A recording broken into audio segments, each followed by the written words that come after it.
Chapter 1379. You want to go to the seamless corridor? After hearing Guhan's objective, a look of shock appeared on Liu Bei's face, which was as thick as vellum. That's right. Guhan nodded. You are royal Uncle Liu. Can you bring me into the seamless corridor?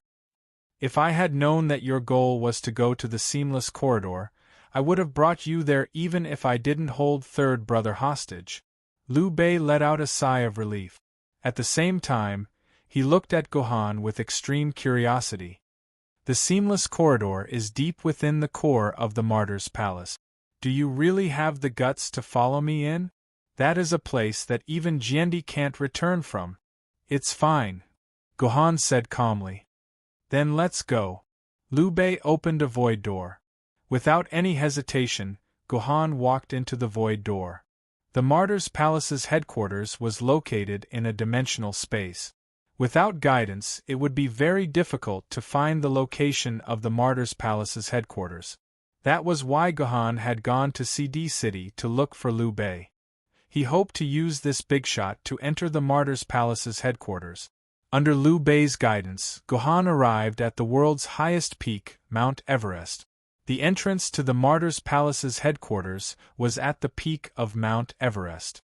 This was the world's highest peak that humans had to carry large amounts of equipment and risk their lives to reach. Now, in the blink of an eye, the three of them had reached the peak of the Martyr's Palace. This is the entrance to the Martyr's Palace's headquarters? Guhan asked curiously as he looked at the unparalleled scenery around him. Yes and no. Liu Bei smiled and shook his head. Our Martyr's Palace has only left a mark here. After opening the Dimensional Rift's door, you can use this mark to reach the Martyr's Palace in the Dimensional Rift. Oh. Then aren't you afraid that I will bring people to the Martyr's Palace's headquarters from here? Guhan asked curiously. It's fine. Once you arrive at the Martyr's Palace, this sign will naturally be replaced. This door can't be used a second time, Liu Bei said indifferently. Besides, it's not like you humans haven't killed your way into our Martyr's Palace before. In the end, aside from your Jiandi, everyone else died in our Martyr's Palace. If you want to come, then come. We welcome you with open arms. After Liu Bei finished speaking, he looked at Zhang Fei beside him and said, Third brother, open the door for little friend Guhan. Big brother, do you really want to bring this thief to our Martyr's Palace? Zhang Fei angrily asked Liu Bei. Although he had been defeated by Guhan several times, Zhang Fei did not give Guhan the slightest bit of respect. His face was dark the entire time. If it weren't for the fact that he really couldn't beat Guhan, he would have definitely fought with Guhan. Zhang Fei's limbs had been chopped off by Guhan, and even his Zhonglong serpent lance had been broken. However, for the infinity rank Yuan Ko, it was not a serious injury. As long as his core divinity was undamaged, he could recover from those injuries in a short amount of time. Even his weapon could be restored to its original state. Second brother, Big Brother only agreed to Guhan's request to save you. Since Big Brother has already made a promise, you won't let Big Brother go back on his word, will you? Liu Bei looked at Zhang Fei with a somewhat sorrowful expression. Big Brother. Zhang Fei gave Liu Bei an affectionate look. Without another word, he brandished the Zhonglong serpent lance in his hand. 4 black dragons danced around the Zhonglong serpent lance. In the end, the space around the Zhonglong serpent lance began twisting and spinning. In the end, a vortex appeared in the air, expanding until it was the size of a human body. This is clearly a dimensional vortex. Seeing the vortex take shape, Guhan exclaimed in disbelief. He did not think that there would be someone else in Yuan Ko capable of using their own power to open a dimensional vortex. Big Brother, the door is already open. It was obvious that opening a dimensional vortex was an extremely energy-consuming task. After Zhang Fei opened the dimensional vortex, he seemed to be out of shape from exhaustion. His entire body was drenched in sweat. Are you very tired? Seeing Zhang Fei gasping for breath, Guhan asked with a smile. You dare mock me? Hearing Gohan's words, Zhang Fei was instantly enraged. Brandishing the Zhonglong serpent lance in his hand, he shouted, "Come at me if you can! I think you don't even know how to open a dimensional vortex." It is true that I do not know how to open a dimensional vortex like you. However, I do know an even more energy-efficient method, Gohan said with a smile. Tui, what are you bragging about? I have tried opening a dimensional vortex countless times. This is the most energy-efficient method. There is no other method in this world that is more energy-efficient than mine. Zhang Fei grew even more furious. He would not allow anyone to doubt his strength. If you can find a more energy-efficient method, I will give you this Zhonglong serpent lance and my life. Otherwise, you will kneel before my second brother's coffin and kowtow to him 1,000 times. Then, I will use my spear to dig out your heart and liver to pay tribute to my second brother's soul in heaven. There is no need for that bet. All I want to say is, if we only need to open a dimensional vortex, we can just find a mouse-class Yuan Ko and bring him here to kill him with a spear. Wouldn't a dimensional vortex appear? Zhang Fei's dark face instantly turned red. He sadly discovered that he was unable to refute Gohan's words. It seemed that killing the lowest class Yuan Ko would be much faster. Compared to using 60% of his strength, it was both comfortable and energy efficient. Moreover, it was extremely fast. There were no flaws in this method. I admit defeat. In the end, Zhang Fei powerlessly lowered his head and admitted defeat. Second brother, don't listen to this human's nonsense. No matter how weak Yuan Ko may be, he is still alive. He is also our ally. We are benevolent and righteous people. How can we use the life of our ally for this convenient method? Humans have always said that we are evil. Now, it seems that they humans are the most evil of all. Liu Bei said righteously. Big brother is right. This little brother is wrong. Zhang Fei wholeheartedly said to Liu Bei, "If I may ask, Imperial Uncle Liu, is this Cao Cao also your ally?" Gohan suddenly asked.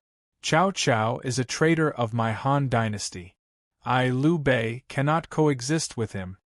Liu Bei gripped the hilts of his twin swords and said with a face full of grief and indignation. Gohan finally understood why Liu Bei could become one of the strongest universe-class Yuan Ko in the world. Please. At that moment, the dimensional vortex had already opened up to its limit. Liu Bei made an inviting gesture and took the lead to enter the dimensional vortex. Zhang Fei followed behind Gohan. Seeing that Gohan did not immediately enter the dimensional vortex, he immediately said with disdain, "What is it? Are you afraid that my big brother will leave you inside the dimensional gap and let you get lost inside forever? I am just thinking. In your big brother's heart, who is more important, me or you?" Gohan said with narrowed eyes. "Of course it's me. Why would my big brother care about a thief like you?" Zhang Fei said with a sneer. Then, he walked into the dimensional vortex. Gohan immediately followed closely behind Zhang Fei, practically walking side by side with him. This is the world beyond the dimensional wall? After entering the dimensional gap, Gohan looked at the scene before him with some enchantment. The world here was different from the pure white void. The world between the dimensions was a colorful world. Furthermore, the colors were constantly changing. It was as though he was in a sea of neon lights. Behind Gohan was a soap bubble the size of a building. The vortex he had just emerged from had already begun to slowly close up. Finally, it completely disappeared into the soap bubble. Following the disappearance of the vortex, the soap bubble seemed to have been pierced by a sharp object. The entire soap bubble disappeared in an instant. Upon seeing the soap bubble disappear, Liu Bei suddenly recited a short poem with a sigh. Entering the dimensional gap is as deep as the sea. From then on, the world is no more. Little friend Gohan, the dimension wall of Earth has disappeared. If the two of us were to sacrifice our lives, I'm afraid a human genius like you would be completely lost in the dimension gap. Liu Bei looked at Gu Han in front of him, and said with an extremely sharp gaze. Gu Han understood what Liu Bei meant. Now that he had entered the legendary dimensional gap, it was a place where even Kunzu would be completely lost. The soap bubble just now was actually the legendary dimensional wall. If he wanted to return to Earth, he had to find the soap bubble that belonged to Earth. However, every soap bubble in the dimensional gap was constantly changing. Just like what Gu Han had seen just now, it would be punctured in an instant. If he wanted to find the soap bubble that belonged to Earth again, only these Yuan bandits in front of him could find it through some special marks and method. If Liu Bei and Zhang Fei were truly determined to die and didn't take Gu Han to search for the Martyr's Palace or return to Earth, instead floating in the dimensional gap, Gu Han would be forever lost in this neon-like space like Sword Ancestor unless she had the luck to find a soap bubble that belonged to Earth. Otherwise, she would be forever lost in this neon-like space like Sword Ancestor. In the face of Liu Bei's threat, Gu Han showed no signs of fear. Instead, he calmly asked Liu Bei, Imperial Uncle Liu, do you know that there are over 30 Ian Yuan Ko on Earth who belong to the Martyr's Palace? Why did I seek out your Imperial Uncle Liu instead of the others? Why? Hearing Gu Han's words, Liu Bei could not help but frown. He did not know why Gu Han sought him out. Did he look like the easiest one to bully? Actually, there's no other reason. It's just that you, Imperial Uncle Liu, have the most kind of character and are famous for being a benevolent and righteous monarch. Furthermore, you're a modest gentleman who values your reputation more than your own life. I believe that Imperial Uncle Liu will definitely not go back on his word and risk his own life to get lost in this dimensional gap. Ha ha! Among the heroes of the world, only Gu Han knows me. Liu Bei suddenly burst into laughter. Chapter 1380. Little friend Gu Han, do you see the black line beneath your feet? Liu Bei, who had entered first, pointed at his feet. Gu Han lowered his head and saw a black line extending into the distance. It was impossible to tell where the black line ended. Could this black line extend all the way to the headquarters of the Martyr's Palace? Gu Han speculated. Little friend Gu Han, you are indeed smart. Let's go. Liu Bei gave Gu Han a look of surprise. Then, he flew up along the black line. Gu Han and Zhang Fei followed closely behind him. Soon, they had entered the dimensional gap. As they were flying, Gu Han noticed that there were many dimensional walls that resembled soap bubbles within the dimensional gap. Gu Han knew that each of these soap bubbles represented a brand new dimension, a brand new world. According to the information Gu Han had, most of the dimensional spaces represented by soap bubbles were barren spaces without any life. Only around 1,000th of the dimensional worlds had life. These life forms formed the source of Yuan Ko's invasion. They were the source of all the disasters on Earth. Little friend Gu Han, are you interested in these dimensional worlds? Seeing Gu Han looking around, Liu Bei, who was flying in front, said sincerely, actually, what is so good about Earth? War was unbearable, and disputes were endless. It was no longer the perfect Earth. Little friend Gu Han, if you were to find a peaceful world with the singing of birds and the fragrance of flowers, then with your strength, you could easily become the king of that world. You could become the ruler of the entire world and rule over the billions of lives in that world. That would be an extremely simple matter. Why would you waste your youth and life on Earth? It really is as wonderful as Imperial Uncle said. Then, why don't you find a dimensional world to live in? Wouldn't this be a perfect way to fulfill Imperial Uncle's wish of reviving the Han Dynasty and finding another Han Dynasty? Gu Han asked with a smile. Liu Bei was stumped by Gu Han's rhetorical question. After being stunned for a moment, he said with a disappointed expression, "Revive the Han Dynasty. If it is not that land, how can the Han Dynasty be revived?" Following that, Liu Bei and Zhang Fei maintained complete silence. As for Gu Han, he gained a deeper understanding of this world. However, to Gohan's surprise, he was unable to absorb or sense any sword essence in the dimensional gap. Gohan immediately communicated with his sword ladies and asked if they could absorb the sword essence in the dimensional gap. However, the outcome was the same. All the sword ladies were unable to sense the sword essence in the dimensional gap. This isn't right. If the dimensional vortex is really connected to the dimensional gap, there should be endless sword essence in the dimensional gap. Otherwise, where do the sword essence in our bodies come from? Gohan muttered to himself in bewilderment. He had a vague feeling that there might be a great secret hidden in this question. As Gohan was pondering, a majestic palace complex gradually appeared before Gohan's eyes. The palace complex was mottled and withered, filled with the aura of time. At the same time, Gohan had mixed feelings as he looked at it. I didn't expect there to be such a majestic building in the dimensional gap. Your martyr's palace is truly powerful to be able to build such a majestic palace complex in the dimensional gap, Gohan said in awe as he looked at the majestic palace complex before him. Little friend Gohan, you are mistaken. This palace complex is unlike the newly constructed Endless Palace, which was built after the Great Apocalypse. This is a true palace complex from before the Great Apocalypse. Rather, it would be more accurate to say that this is the palace complex from before the Great Apocalypse, the palace complex from before the Great Apocalypse with a history of 600 years, Liu Bei said smilingly. Could it be? You people, you guessed it right. Back then, all the major factions had moved their headquarters into the dimensional gap. However, the heavenly court brought their heavenly palace into this world. Jehovah also brought his heaven over. Tathagata also brought his Mount Tathagata. We have nothing. After much discussion, the few of us decided to move the palace complex in the old Yanjing city into this dimensional gap.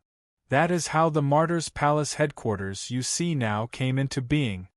Liu Bei explained straightforwardly. No wonder our descendants never saw any traces of the Forbidden City when they went to Old Yan's palace. I thought it had been destroyed by your hands. I never expected your Martyr's Palace to move it here. Gohan said with a sigh. This was a secret that humans had never known. Aside from Drifting Goblet, Jiendi, and some of his sword-bearers, no one else had been fortunate enough to enter the Martyr's Palace headquarters. As such, no one knew that the Forbidden City was here. Follow me. Under Liu Bei's lead, Gohan nimbly entered the Martyr's Palace. The moment he stepped foot into the Forbidden City, Gohan had already made all the necessary preparations. Naturally, he did not believe that Liu Bei would not inform the Martyr's Palace headquarters of his arrival. Gohan believed that the moment he stepped foot into the Martyr's Palace, he would be attacked by the countless Yuan-ko inside. However, to Gohan's surprise, when he was about to enter the inner palace from the outer perimeter of the Forbidden City, not a single Yuan-ko jumped out to kill him. Although he noticed many pairs of eyes staring at him from the shadows, not a single one jumped out to fight him. Even when he arrived at the Palace of Compassionate Peace under Liu Bei's lead, not a single one of them took the initiative to show themselves. Are you wondering how we were able to arrive here safely? Seeing the look of surprise on Gohan's face, Liu Bei finally felt somewhat happy. On the way here, he had been suppressed by Gohan and seen through by Gohan. Now there was finally a time when even Gohan could not see through him. What's so difficult about that? Gohan lowered his head and pondered for a moment. Then, he smiled and said, It's just that this seamless corridor is a place where death is certain. No one has ever been able to leave this place alive. That is why you all believe that as long as I step into the seamless corridor, I will definitely die. That is why there is no need to risk your life to fight me. Am I right? Correct. That's it. I didn't expect you to see through this as well. Liu Bei sighed. He stared at the tightly shut gates of the Palace of Compassionate Peace in a daze and said, It is as you guessed. This seamless corridor is a place where death is certain. Back then, our ancestor accidentally entered it and has never come out since. If you really want to enter, it will save us the trouble of dealing with you. Right now, you have two paths to choose from. You can either enter the seamless corridor and search for the item you want, or you can set up a battlefield here and see if you can be like Drifting Goblet and Jiendi in the past and kill your way out of this place. As Liu Bei finished speaking, 5 figures appeared in the sky. Although the 5 figures were just illusory images, Gohan could sense the formidable power of laws emanating from them. Without question, all of them were primordial class Yuan Ko. They were also the strongest experts left behind to guard the headquarters. If Gohan wished to leave, he would likely have to defeat these primordial class experts. Open the door. Since I'm here, I've been waiting for this moment for more than 3 years, Gohan said without hesitation. Then, after you. Liu Bei pushed with his palm and the gates of the Palace of Compassionate Peace burst open. However, it was different from the luxurious residence of the legendary Empress Dowager. At present, there was nothing inside the Palace of Compassionate Peace. There was only a dark corridor leading deep into the Palace of Compassionate Peace. It would appear that this was the legendary Seamless Corridor. Thank you. Gohan clasped his hands toward Liu Bei and prepared to enter the Palace of Compassionate Peace. Wait. As Gohan stepped into the Palace of Compassionate Peace, Liu Bei, who was behind him, suddenly asked, "What are you looking for by entering the Seamless Corridor? A person? Time?" A person. Gohan hesitated for a moment before answering. "Are you looking for Miss Artoria?" Liu Bei asked again. "Yes. It really is her." Liu Bei let out a long sigh. "Do you have any last words? I can help you convey them to the humans in Yuzhong City." "No need. When I bring her out, I will personally speak to my people." Gohan smiled. "In that case, I will wait for you to come out." Liu Bei finally shut his mouth and said nothing else. The moment both of Gohan's feet stepped into the seamless corridor, the Palace of Compassionate Peace that was behind Gohan completely disappeared. Other than the faint purple light, there was only the corridor beneath Gohan's feet, with no end in sight. It was a corridor that could only allow 3 people to walk side by side. It was very narrow. Additionally, there were no railings on either side of the corridor. One wrong step and they would fall into the bottomless abyss on either side of the corridor. Standing in the corridor, Gohan had once gazed deeply into the bottomless abyss on either side of the corridor. As a result, Gohan felt an immense fear that he had not felt ever since he became a sword-bearer. It was a fear that seemed capable of devouring Gohan. Only when Gohan turned his gaze away from the bottomless abyss and returned it to the corridor beneath his feet did Gohan break free from that fear. Qin Pin, Doyu, Heavenly Reliance. Gohan began to call out the names of his sword maidens, attempting to free them from their state of being sword maidens. But what caused Gohan to feel despair was that in this seamless corridor, his connection with his sword maidens had been completely severed. Although his Zifu and sword scars were still there, the consciousness of his sword maidens had disappeared without a trace after entering the seamless corridor. It was as though they had never existed in the first place. At present, Gohan was truly alone. Chapter 1381. A month's worth of time. A full month's worth of time. Gohan had been walking through the seamless corridor this entire time. During this month, Gohan had been advancing forward the entire time. Let alone meeting anyone, he hadn't even seen the slightest bit of different scenery. All he saw was forever the same corridor. Anyone who had spent time in the army knew that the most painful punishment wasn't corporal punishment, nor was it even a death sentence. The most painful punishment was solitary confinement, locking someone up in a dark, gloomy room. Aside from his 3 daily meals, no one would speak to him. Aside from lying in bed, there was nothing else he could do. Even an iron-forged soldier, after 7 days of solitary confinement, would become a complete clown. As long as someone was willing to say a single word to him, he would be willing to pay any price he had to pay. Thus, even the most unbearable of thorns in the army, after 7 days of solitary confinement, would have their edges completely ground down, and they would become incomparably obedient. And the torture in the seamless corridor was even crueler than solitary confinement. No matter how long you were confined, you would be given a deadline, and you would be able to live an infinitely boring life in anticipation of the end of that deadline. Simply put, you would have something to look forward to. But Gohan was different. Ever since he had entered the seamless corridor, theoretically speaking, Gohan had already lost his chance to ever leave the seamless corridor. Gohan would forever be trapped within the seamless corridor, just like Artoria had been hundreds of years ago. Just the thought of this was enough to drive everyone crazy. But Gohan didn't. During this month, not only did Gohan not show any signs of going insane, his mental state was actually quite good. From time to time, he would even reveal a hint of a smile. He didn't look at all like he had been trapped in this terrifying place for an entire month. The reason was simple. Gohan hadn't come to the seamless corridor unprepared. In truth, Gohan had already guessed that the seamless corridor would be an extremely boring and empty place. Thus, Gohan had made preparations long ago. Gohan bought a copy of every physical book in the entire Yanjing City bookstore and placed it in his dimensional pocket.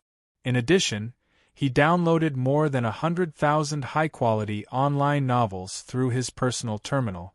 During this month, whenever Gohan felt a little bored, he would take out a physical book from his dimensional pocket and immerse himself in the plot of the novel as he walked to pass the boring time. Thus, even though Gohan had already spent an entire month in the seamless corridor, Gohan's mind was still generally in a healthy state. He hadn't been crushed by this boring world. Another thing worth mentioning was that although Gohan had prepared a lot of food at the same time, it was enough for him to eat for more than 100 years. But in the world of the seamless corridor, the need for food had completely disappeared. During this month, Gohan didn't feel hungry at all. At first, Gohan thought it was just an illusion, that his body did need food. Thus, after Gohan forced himself to eat 3 meals, his stomach finally couldn't hold any more food, and all of it was vomited out by Gohan. Only now did Gohan believe that in the world of the seamless corridor, humans didn't need food. But this is good. If she can live without food, then Artoria's chances of survival will be even higher. Gohan said happily. Young man.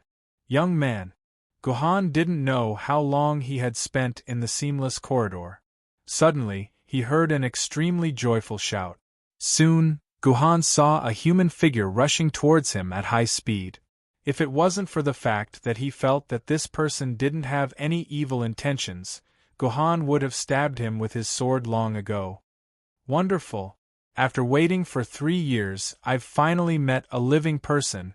The figure immediately hugged Gohan's thigh and began to wail. His tears quickly wetted Gohan's trousers, and the figure asked quickly. So it's you, Gohan. This is great. You must have a lot of new novels on you, right? Let's hurry up and exchange. After we parted last time, I've collected 7 new novels. Let's exchange right now, okay? The person talked non-stop. Hundreds of words came out of his mouth in a minute, leaving Gohan no chance to interrupt. He could only let the person hug his thigh like this. Only after half an hour did the person slow down. He looked at Gohan unhappily and said, Young man, why are you like this? I've already said so much, but you don't even reply to me. What kind of attitude is this? Are you deliberately trying to waste our precious time together? Can I finally speak? Who are you? Why do you know my name? Gohan let out a long sigh of relief. It was the first time he met such a talkative person. The words that the other person said in this half an hour might be more than what he said in a year. And what made Gohan feel a little surprised was that the man in front of him seemed to know him. He could even take the initiative to say his name, but Gohan was very sure that he had never met this man before. So why did this man seem to be very familiar with him? You don't know me? The man looked at Gohan in surprise.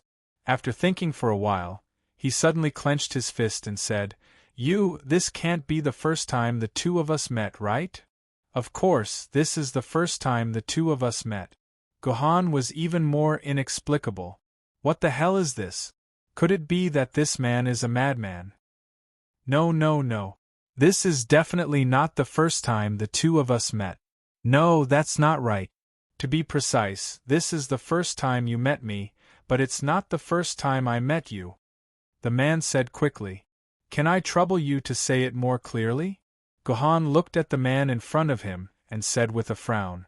Gohan really couldn't understand what this man was talking about. You want to know the truth of the matter, right? You want to know why this is the first time you met me, but the fourth time I met you, right? You also want to know a lot of things in this seamless corridor, right? The man said excitedly, Let's make a deal. You give me a novel, and I'll answer one of your questions. Also, buy 2 get 1 free. 2 novels can be exchanged for the answers to 3 questions. This is very cost-effective. Novel? Gohan was stunned. At first, he didn't understand what this man wanted a novel for. However, after all, Gohan was a smart man and he quickly reacted. In this boring, seamless corridor, even a strong-willed person like him needed a novel to pass the time, let alone the other people who lived here. In this seamless corridor, because one wouldn't feel hungry, food was no longer a necessity. What life really needed was mental sustenance, and as the simplest, most convenient, and easiest to carry mental sustenance, novels had perhaps become the most basic transaction currency in the seamless corridor. Speaking of novels, Gohan remembered that after ransacking all the bookstores in Yenjing City, he had stored hundreds of thousands of different novels in his dimensional pocket. A smile appeared on his face, and he took out a novel called The Witch's Guide to Krypton Gold from his dimensional pocket. This was a novel that Gohan had already finished reading. The content of the novel was quite interesting, but the author seemed to have stopped writing because he couldn't earn any money. It was just right for him to make a deal with this man. Give it to me. Seeing Gohan take out a novel, the man immediately pounced forward excitedly, wanting to snatch the novel into his hands. Of course, Gohan wouldn't let the man do as he wished. The sword essence in his body immediately condensed into sword chi, attacking the man's vitals. What Gohan didn't expect was that the man would actually use an extremely strange movement technique to avoid Gohan's sword chi, and instead, his palms carried a strong gust of wind as he attacked. However, this was just a casual strike from Gohan. Seeing that the strike didn't have any effect, he immediately used 70% of his strength and attacked the man again. This time, the man couldn't dodge in a leisurely manner. He could only retreat to avoid Gohan's sword chi. However, this also stopped the man's attack, and both sides returned to their previous state. Damn, Gohan, your strength was already so abnormal when you first entered the seamless corridor. This isn't fun at all, the man muttered unhappily. After that small battle just now, Gohan's expression also became extremely cautious. Even if this man's strength was inferior to his own, he was definitely at the peak of the universe level, Yuan Ko's strength. Moreover, although the man's palm technique was not as good as his chaos sword art, it was only a step away from the laws. As long as the man continued to train like this, sooner or later, he would reach the law's realm with his bare hands. At that time, he would be another primordial level Yuan Ko. Alright, I'm not playing with you anymore. Time is precious. We have to separate in 20 minutes. Hurry up and ask me a question, then give me the novel. The man simply sat on the ground and said to Gohan anxiously, Why do we have to separate in 20 minutes? Can't we just stay like this? Gohan asked curiously. One question. The other party snatched the Witch's Guide to Pay to Win from Gohan's hands, then hurriedly stuffed it into his tattered clothes. He quickly explained, Aside from the fact that the seamless corridor has no end, it also has another special characteristic. Every hour or so, it will distort spacetime. At that time, 2 different lives will be sent to different places by the seamless corridor. There are still 20 minutes before the next spacetime distortion, so after 20 minutes, the two of us are destined to separate. Alright, there really isn't much time left. Hurry up and ask me the next question, the man urged anxiously. Chapter 1382. Alright. My second question is, what's your name? Why have I never seen your face in Yuan Ko's name list? Gohan asked his second question. Gohan was indeed a little curious about the identity of this Yuan Ko in front of him. Since the other party's strength had already reached the universe level of Yuan Ko, then when the other party was active on Earth and had not yet fallen into the seamless corridor, he would definitely be able to make a name for himself on Earth. However, Gohan had never seen the same record as this Yuan Ko in front of him. This made Gohan a little curious. What a stupid question! Why would you waste your precious novel on such a question? That's so stupid! The other party grinned at Gohan, then snatched a new novel out of Gohan's hand. Only then did he say with a smile, "But this old man likes you, Gohan, being rich and overbearing. You're pretty good. This old man's surname is Hong. As for my name, I've already forgotten it. Because Master took in 7 disciples, this old man was ranked 7th, so everyone called this old man Hong Chi. Later, when I grew older and had a group of disciples and grand-disciples, people no longer called this old man Hong Chi, but called me Hong Qigong." Hong Qigong? Gohan was stunned. He did not expect to meet Hong Qigong. It had to be said that the great cultural apocalypse had destroyed almost 99% of the world's culture, but there were always some things that were widely spread that had been left behind. For example, some of the most widely spread martial arts novels before the great cultural apocalypse had been passed down. Among them was a novel called The Legend of the Condor Heroes.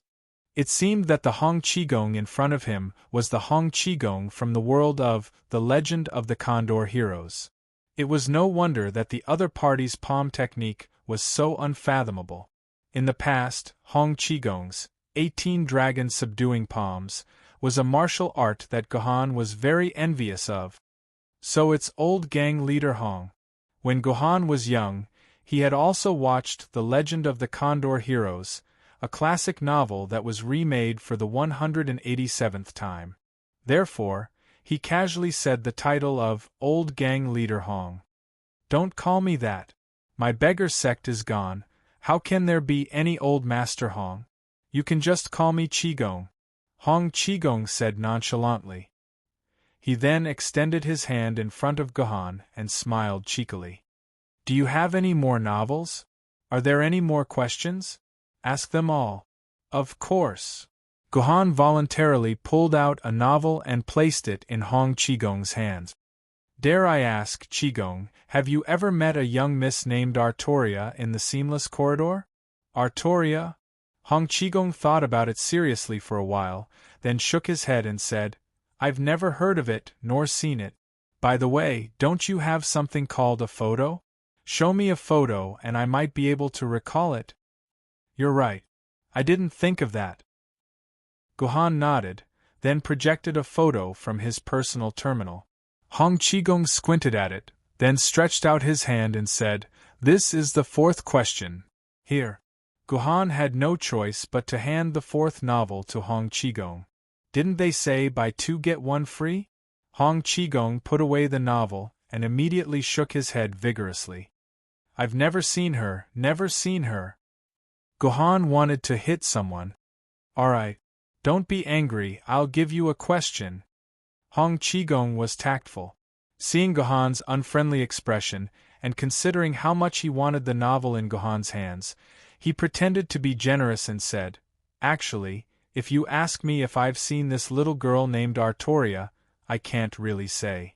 You might not have met the person you met now, but the next person you meet might have. After all, I've only been in the Seamless Corridor for 200 years. If you can meet an old guy who's been here for 700 or 800 years, then you might be able to find some clues." "How many people like you are here?" Gohan thought for a while, then took out another novel and asked. "I can't say for sure, but I've only seen about 20 people in the past 200 years, including you. But according to Liu Bang from 800 years ago, he's seen about 60 to 70 people.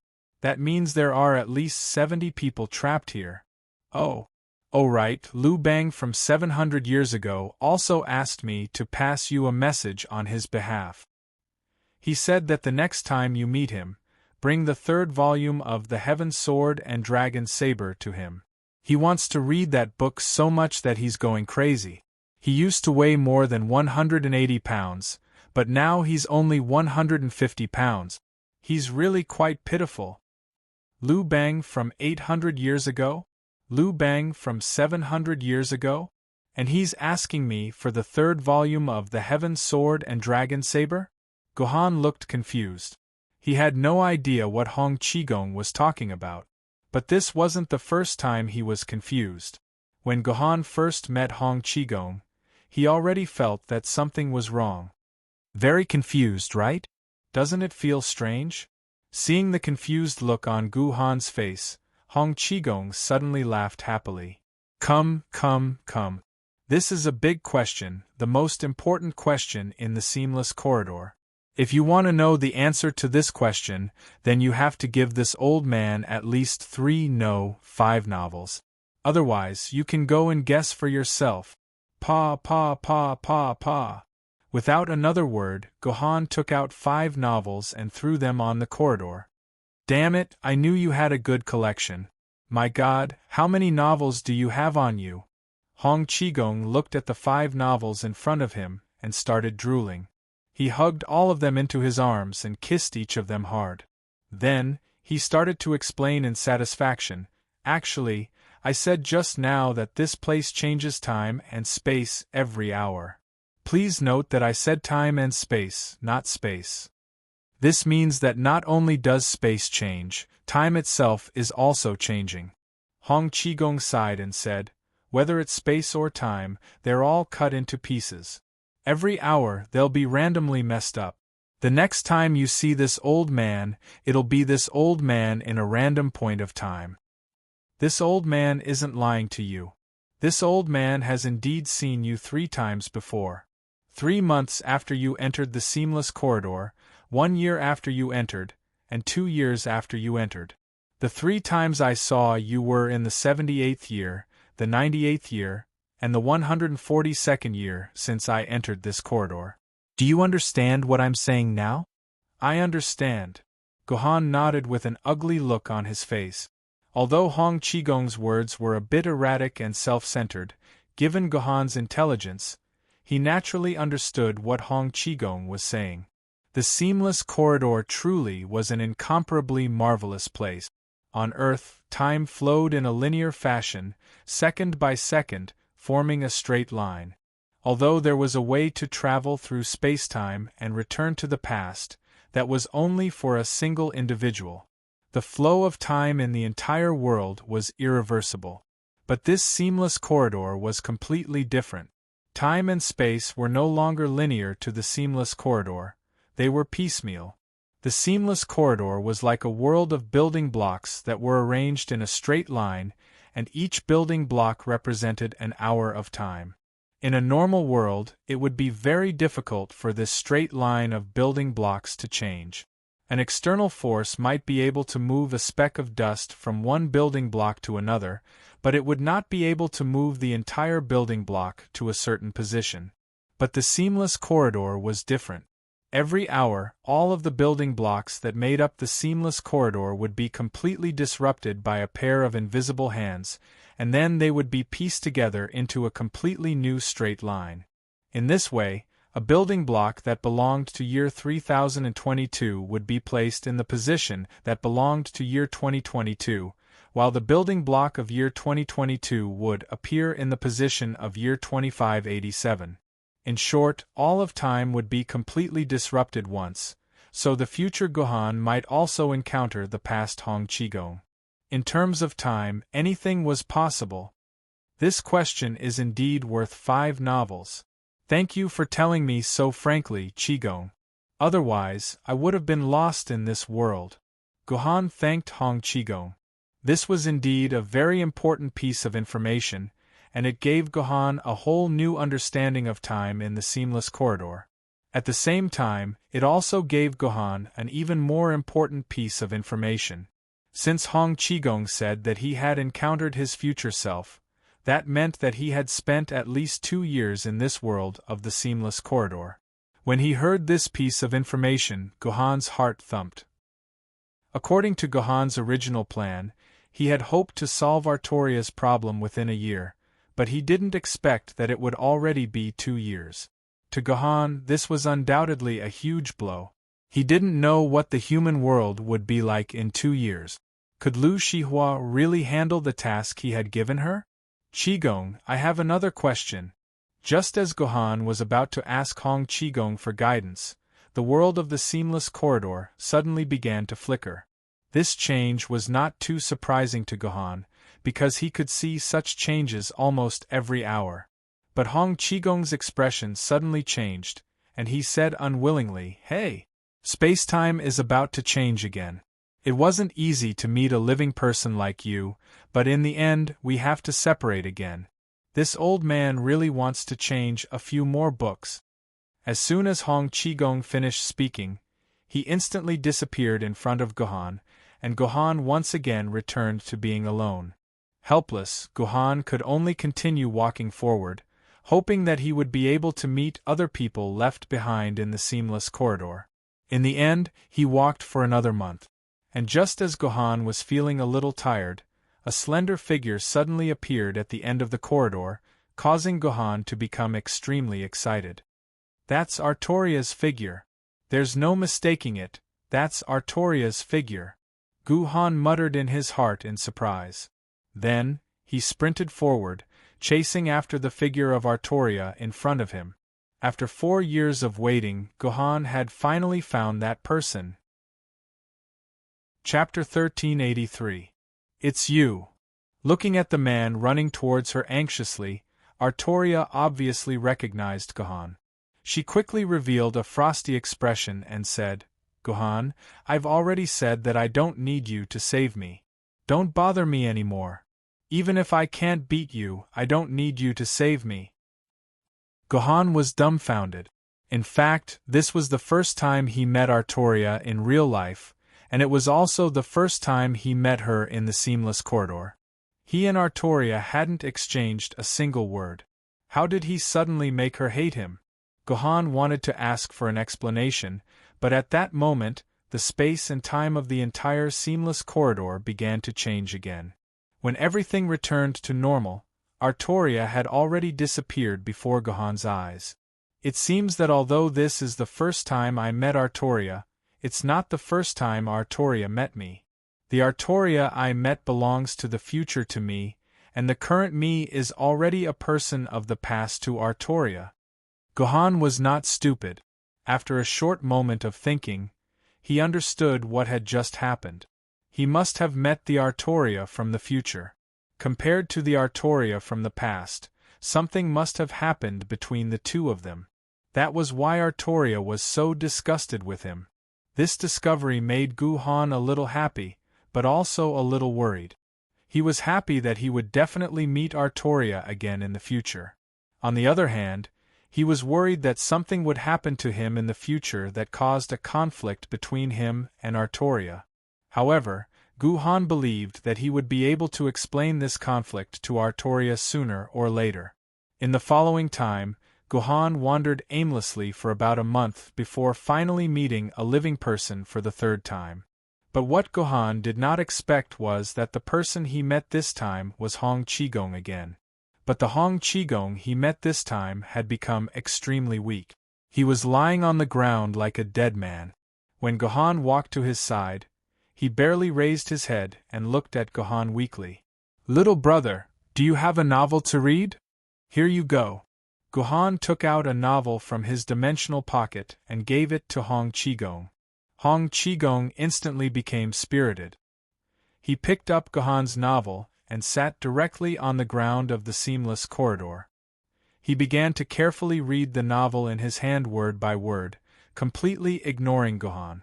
But what surprised Gohan was that Hong Qigong's reading speed was extremely slow. After 20 minutes, Hong Qigong had only read 2 pages of the novel.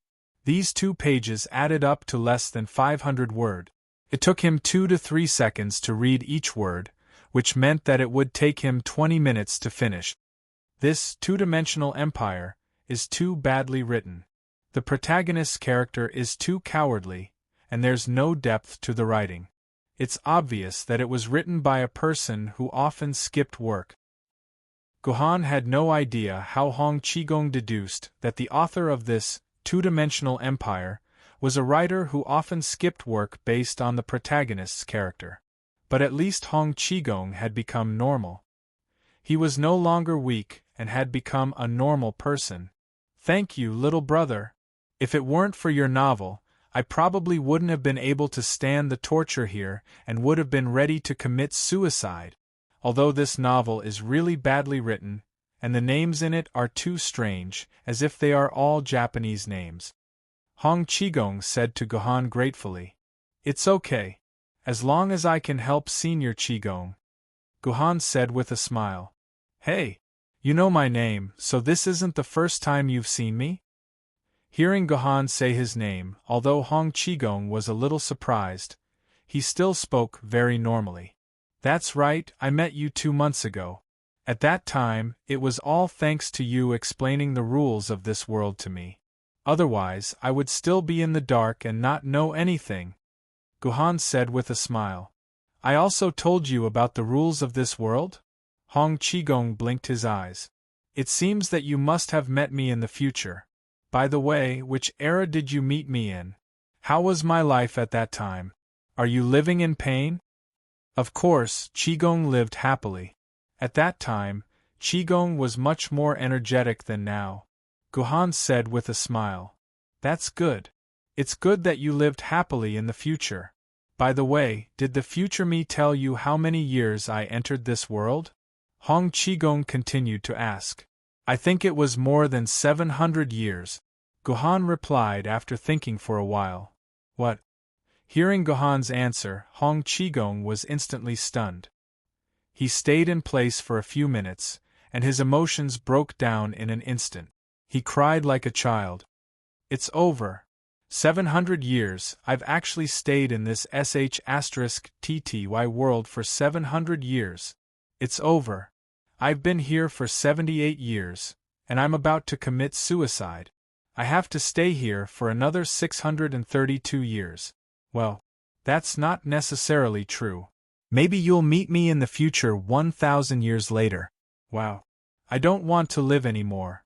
I'll just jump down. After Hong Qigong finished speaking, he made a move to jump down from the corridor. Seeing this scene, Gohan smiled and did not speak. He just looked at Hong Qigong, who was playing like a child. As a result, Hong Qigong could not continue acting. He looked at Gohan with some annoyance and said, Kid, why don't you have any sympathy at all? Seeing an old man like me about to jump down, shouldn't you stop me and give me a novel to comfort me? Since I was able to meet Duke Qigong after 700 years, I believe that you must be living a happy life for at least the next 700 years. Of course, you wouldn't jump down from this corridor. Gohan laughed. Kid, why are you so cunning? You're even as cunning as my Huang girl. So annoying. It's not interesting at all. Hong Qigong was angry. He sat in the corridor and said gloomily, Please forgive me, Master Qigong. Take this book as my apology. Gohan took out another novel and put it in front of Hong Qigong. Hong Qigong immediately smiled and hid the second novel in his arms. He patted Gohan's shoulder and said, Good boy, you have a bright future. If I didn't only accept one disciple in my life, I would definitely teach you my 18 dragon subduing palms. Thank you for your kindness, Qigong, Gohan said gratefully. At the same time, he asked curiously, Qigong, when did you enter the seamless corridor in the real world? That was 78 years ago. At that time, Hong Qigong immediately replied, That's not right. Qigong, that's not what I meant. Gohan hurriedly grabbed Hong Qigong's hand. I'm not asking you how long you spent in the seamless corridor. I'm asking you, when did you enter the seamless corridor in the real world? Oh, that's what you're asking. Hong Qigong nodded, but then he quickly shook his head. This old man truly doesn't know. I've only been in your world for a few days, but I was already sent into this damnable seamless corridor. Senior, did you meet someone strong enough to defeat you? Someone like me, a native of this world? Gohan asked. No. It's not that I want to say this, but you natives here are just too weak. You have swords in your hands, but you still have to rely on women to fight. It's so embarrassing. If you natives were in my world, I would find a rope and hang you on a tree for 3 days and 3 nights. I'd let you know the basic morality of a martial artist. You're right, Qigong. Gohan laughed awkwardly. Indeed, from a certain perspective, sword-bearers all had terrible endings. But you're different, little fellow. I can see that your body contains sword qi, and the strength of this sword qi is probably something that even Wang Chongyang couldn't compare to. You're definitely an absolute expert amongst the aboriginals. What a pity, if I were a few decades earlier, I would definitely fight you here. It's a pity that I don't think about anything other than reading novels. How can fighting be as interesting as reading novels? Hong Qigong sighed. Then how was Duke Qigong sent into the seamless corridor in the past? Gu Han changed the subject. Sigh, I was ambushed by that old poisonous creature. Hearing Gohan's question, Hong Qigong immediately became furious. Back then, I had just come to your world through that crack. I didn't understand anything and walked in the mountains for a few days. I was so hungry that I saw a metal ox running on the ground, so I took the initiative to stop it. I wanted to ask you natives inside for something to eat. My goodness, dozens of beautiful women with long swords came down from inside. Without saying a word, they surrounded me and attacked me. They even called me a bandit. What kind of joke is this? I'd rather be a beggar than a thief or a woku pirate. In the end, I got into a fight with these beauties. Although there were a lot of them, and there were a few experts among them, they still weren't a match for me. I casually sent them flying, then swaggered off. Since they weren't willing to give me food, I didn't force them. It's just that I'm really hungry. I'm so hungry that I almost want to eat the leaves on a tree. In the end, I ran into that damned old poison. He said that we're all in this new world, so he won't harm you. He tricked me into going to the headquarters of the Martyr's Palace. I never would have thought that old poison would actually set up such a huge trap for me. He directly pushed me into this seamless corridor. Chapter 1384. Senior Qigong, this old poison creature is a friend of yours who came from the same world, and the two of you are actually both enemies and friends. Why would this old poison creature want to harm you? Gohan asked, somewhat puzzled. Actually, this old man isn't too sure either. Logically speaking, the old poison creature and I fought all those years ago was for the 9-in manual. Now that the old poison creature has mastered the 9-in manual, there shouldn't be any enmity between us. He has no reason to harm me, which is why I trusted him so much back then. But he still tricked me into entering the Palace of Compassionate Peace and the Seamless Corridor. It really doesn't make sense at all. But later on, this old man learned from others. So it turns out that every 10 years, the Seamless Corridor needs an expert on my level to serve as a sacrifice. Otherwise, the entire Seamless Corridor will suffer a backlash from the dimensional rifts, and in the end, it seems as though all of the dimensional rifts will be destroyed. But an existence like me isn't that easy to deal with. That's why, in order to obtain some sort of reward from the Martyr's Palace, that old poison creature tricked me into entering this world. That really is the old poison creature's style. When Hong Qigong said this, his expression was very calm, but probably only Hong Qigong himself knew how much pain he had suffered. So that's how it is. Gohan nodded thoughtfully. Right, Senior Qigong, apart from the sword bearers in that carriage, did you meet any other native humans? Or did you hear any interesting stories from the old poison creature? Apart from those aborigines, I haven't seen any other aborigines. However, I did hear about this from old poison creature's mouth. Hong Qigong revealed a reminiscing expression. I remember the old poison creature once said that the experts of the Martyr's Palace seemed to have gone to some heavenly court for a meeting, so there were no experts in the Martyr's Palace. That old poison creature actually became one of the few experts in the Martyr's Palace headquarters. When Hong Qigong reached this point, another spacetime warped, and Hong Qigong disappeared before Gohan. Gohan immediately took out his personal terminal and began to frantically search for information on it. Meeting? Or a meeting in the heavenly court? Gohan fell into deep thought. Suddenly, Gohan recalled that 800 years ago, during the era of Zhetian Jiandi, Yuan Ko had gathered an unprecedented amount of power to attack Yuzhong City in order to prevent it from being established. At that time, in order to coordinate the various factions, the experts of the Martyr's Palace and the other Yuan Ko factions had gathered in the heavenly court to discuss how to distribute their forces. This was also the only record of the experts of the Martyr's Palace heading to the heavenly court in large numbers. Following the failure of the attack, the Martyr's Palace had retreated first and had offended the other factions. The relationship between the major factions had also become tense. Later on, there were no more records of the experts of the Martyr's Palace entering the heavenly court in large numbers. As for whether such a thing had happened in secret, Gohan didn't know. However, the possibility of this happening wasn't high. Therefore, Gohan was almost certain that Hong Qigong had entered the Martyr's Palace around the time Yuzhong City was established. This also corresponded with the giant steel bull that ran on the ground that Hong Qigong had mentioned.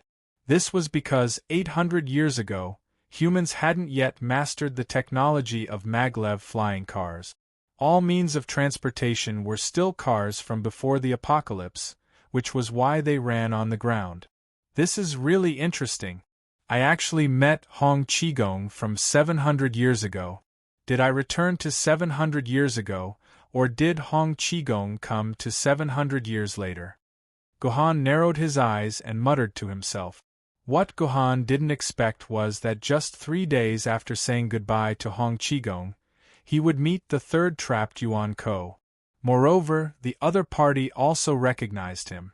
As soon as they met, he intimately put his arm around his shoulder and enthusiastically called out, "Brother Gohan." This person's appearance was very familiar to Gohan. After thinking about it, he suddenly realized that this guy actually looked 50 to 60% similar to Liu Bei. "Brother Gohan, how come you don't recognize your big brother at all? We're the best of friends in the seamless corridor." The other party looked at Gohan with some surprise. In the end, he discovered that Gohan still had a confused expression on his face. Only then did he forcefully pat his head and say with some disbelief, "I say, my dear brother Gohan, this can't be the first time you've seen me, right?" "Well, this is indeed the first time I've seen you." Gohan nodded helplessly. "Haha. No wonder we've met more than a dozen times. How could we be old acquaintances? I've been wondering when the two of us would meet again. So it's at this time." The other party suddenly laughed out loud. "Then let me introduce myself. My name is Liu Bang, the hooligan from Pei County." So it's His Majesty the ancestor of Han. When Gohan heard Liu Bang introduce himself, he immediately said with some respect. At the same time, this also explained why the other party actually looked 70 to 80% similar to Liu Bei. It was because Liu Bang was his ancestor. Moreover, Gohan also remembered that he had heard Liu Bang's name many times from Hong Qigong. It seemed that Liu Bang was indeed trapped in this seamless corridor. Liu Bang was Yuan Ko, while Gohan was a human. Although their positions were innately opposite, there was no doubt that the other party was the ancestor of the Chinese Han. Therefore, although they were born to be enemies and were destined to fight to the death in the future, this did not prevent Gohan from maintaining respect for Liu Bang. Sigh. What ancestor of the Han dynasty? The thing I regret the most in my life is becoming the emperor. That's a boring position. After ascending to that position, the wife who helps you in difficult times is no longer your wife, but the queen. The kind and lovely son is no longer your son, but the crown prince. The friends who treat each other with sincerity are no longer your friends, but your subjects. The brothers who work together are no longer brothers, but rivals who want to kill each other. Therefore, the position of the emperor is the most boring and uninteresting, and also the worst position in the world. I'd rather be that hooligan from Pei County, living a life of idleness at home, than to ascend to that supreme position and end up alone, Liu Bang said with a sigh. This sounded very fake, but perhaps it was Liu Bang's heartfelt words. Perhaps only someone like Liu Bang, who had sat on the high and mighty throne, could say such words. Come on. Since this is the first time we've met as your brother, I'll give you a gift as a token of my appreciation. To Gohan's surprise, Liu Bang took out a dimensional pocket from his body, and then took out a thick book from the dimensional pocket and put it in Gohan's hand. Gohan did not look at the book, and his attention was firmly fixed on the dimensional pocket in Liu Bang's hand. Since the invention of the dimensional pocket, it was an item that could only be used by humans. At most, Yuan Ko could only use violence to destroy the dimensional pocket, but it was impossible for him to use it, because if he wanted to use the dimensional pocket, he must have sword essence, which was undoubtedly impossible for Yuan Ko. Are you curious about this? When Liu Bang saw Gohan staring intently at the dimensional pocket in his hand, an amused smile suddenly appeared on his face as he asked, Do you want to know why I can use this dimensional pocket as a Yuanko? Of course. Gohan nodded. If your majesty is willing to tell me the truth, Gohan is willing to exchange 10 novels, no, 20 novels for the truth. Tut tut. You're really worthy of being our richest man, Sword Immortal Hong Jun. But I can't accept these novels from you, or I'll be too thick-skinned. The reason why I can use the dimensional pocket is because of a person's help. As for how he helped me, I can't tell you, but I believe you'll know the truth in the future. All right. Seeing Liu Bang's attitude, Gohan knew that he could not get any information from Liu Bang, so he simply nodded. At this time, the whole world began to change again. It seems that our first meeting is over. Brother, take this book, we'll definitely meet again. Liu Bei cupped his hands at Gohan and disappeared again with the transition of time and space, leaving only a novel in Gohan's hand as a witness to Liu Bang's existence. Only then did Gohan have a chance to carefully look at the novel that Liu Bang had left for him. As soon as he saw the name of the novel, Gohan trembled because this was not any other novel, but Investiture of the Gods, which Gohan had been searching for. Prior to this, Gohan had learned through various channels that Yuan Ko, who had caused a series of dimensional collapses in the human world, should be the legendary Saint Tong Tian. Not only was Qinpin Tongtian's sword once the sword, but even the 4 fairy-slaying swords were Tongtian's weapons. The saint, who had surpassed the Emperor's sword level, was also a power that existed in Investiture of the Gods. However, that was all Gohan knew. He did not know more about the story of Tong Tian, the background of the world that existed in Investiture of the Gods, as well as various characters and experts. This was undoubtedly a huge problem for Gohan. Therefore, Gohan had wanted to get the original copy of Investiture of the Gods more than once, so that he could thoroughly understand the story of the entire prehistoric era of human beings through this novel. However, the impact of the great cultural destruction was too great. Even if Gohan borrowed Liu Shihua's privilege, he could not find any story about Investiture of the Gods at all. Just when Gohan was about to lose hope, he never expected that he could get the original copy of Investiture of the Gods from Liu Bang. For Gohan, this was probably worth more than 10 million hero coins. Therefore, in the following time, Gohan devoted all his energy to reading Investiture of the Gods. Chapter 1385. So that's how it is. After Gohan finished reading the entire investiture of the gods, he finally had a systematic understanding of the 6 saints in the world, as well as the origins of the heavenly court. Originally, with Gohan's intelligence, he would have been able to finish reading the entire investiture of the gods within 2 days. But in order to not let go of any details, Gohan spent nearly 15 days to carefully finish reading investiture of the gods. And during this process, Gohan met 2 other Yuan-ko who were lost in the seamless corridor. One was a peerless expert named Heretic God of Fire Cloud, and the other was a Japanese called Inshur Sakata. These 2 seemed to have met Gohan before, and they even warmly greeted Gohan.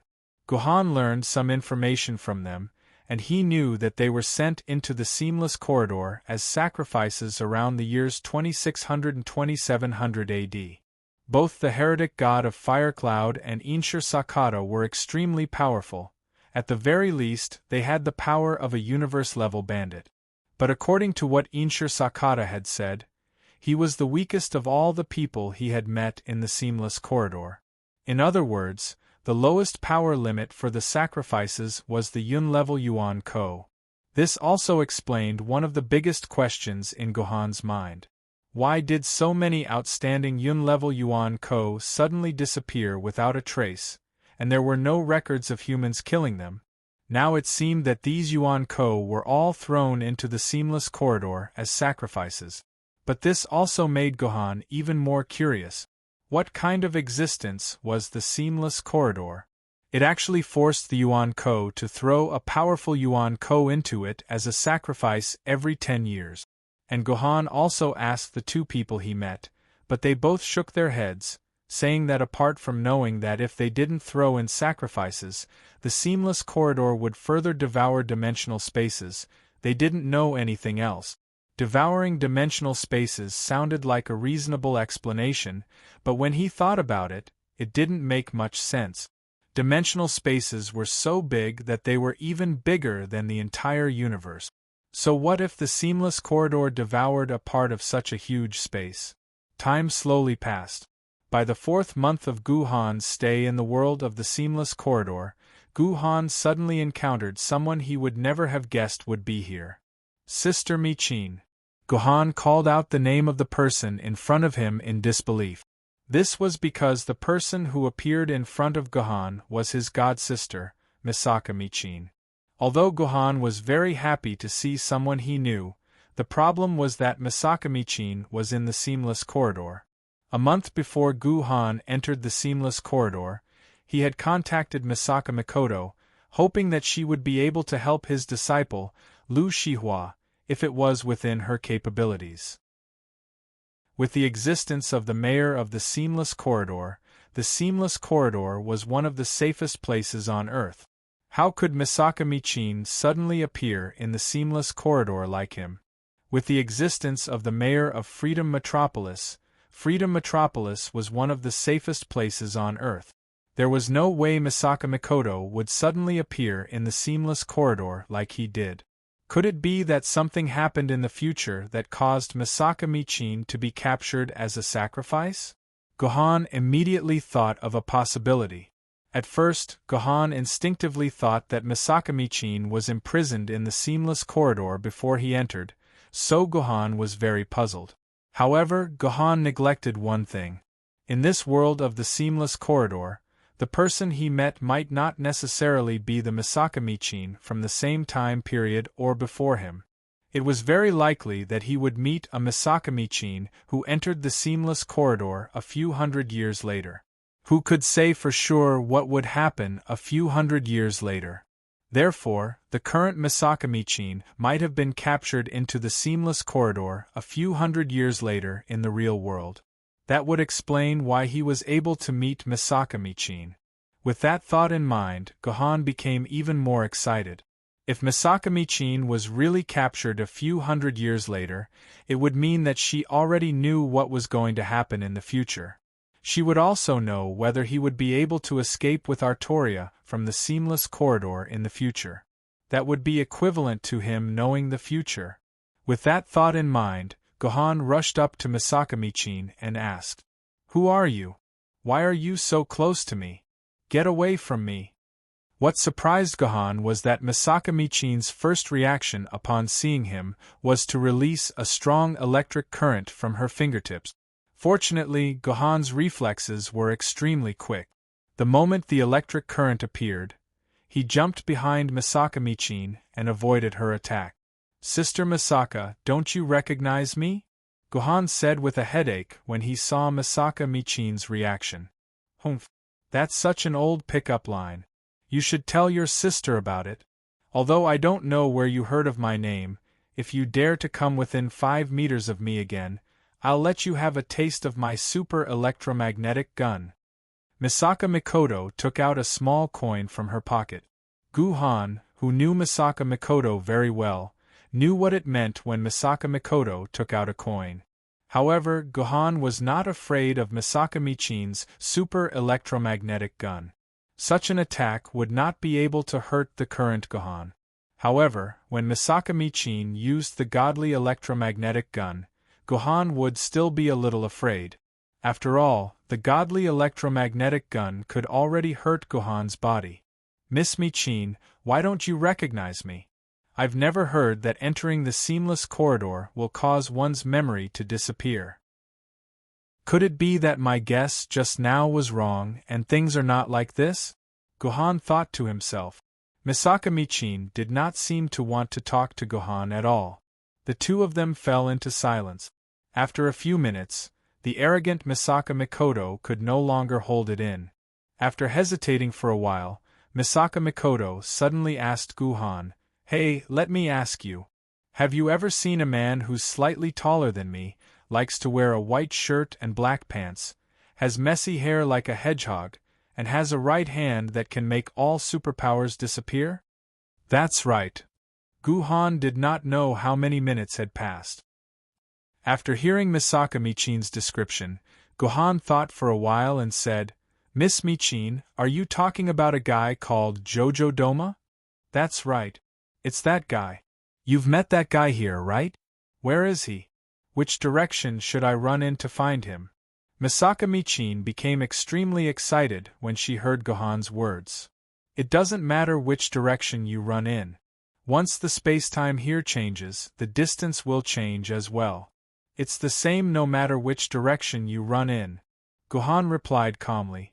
However, he was even more curious. Were Misaka Michin and Jojo Doma not living well in the Freedom City? Could it be that the two of them were trapped in the seamless corridor? "Hey, what do you mean? Why can't I understand a single word you're saying? Can you please make your logic clearer?" Misaka Michin, who was on the other side, said in confusion. "What? Miss Michin, don't you know the truth about the seamless corridor? Have you just entered this world?" Gohan asked with narrowed eyes. "That's not it." Misaka Michin lowered her head in shame. "Actually, I've been in this damned world for 50 to 60 years. I've met a few people along the way. However, they tried to touch me the moment they appeared. In the end, I sent them flying with electricity. That's why I don't know much about this world." "I see. Then, I'll give Miss Michin a simple explanation." Gohan smiled bitterly. Although this kind of job was one of the jobs he hated the most, for Misaka Mikoto's sake, he still explained everything about the seamless corridor in detail to Misaka Mikoto. "This place is so strange. If I had known, I wouldn't have come in." After listening to Gohan's explanation, Misaka Michin said with a pained and regretful expression, "Why, Miss Michin, you weren't captured but walked in on your own?" Gohan asked curiously after hearing Misaka Michin's words. "That's right. I heard that Jojo Doma escaped into a dimensional rift to avoid being hunted down.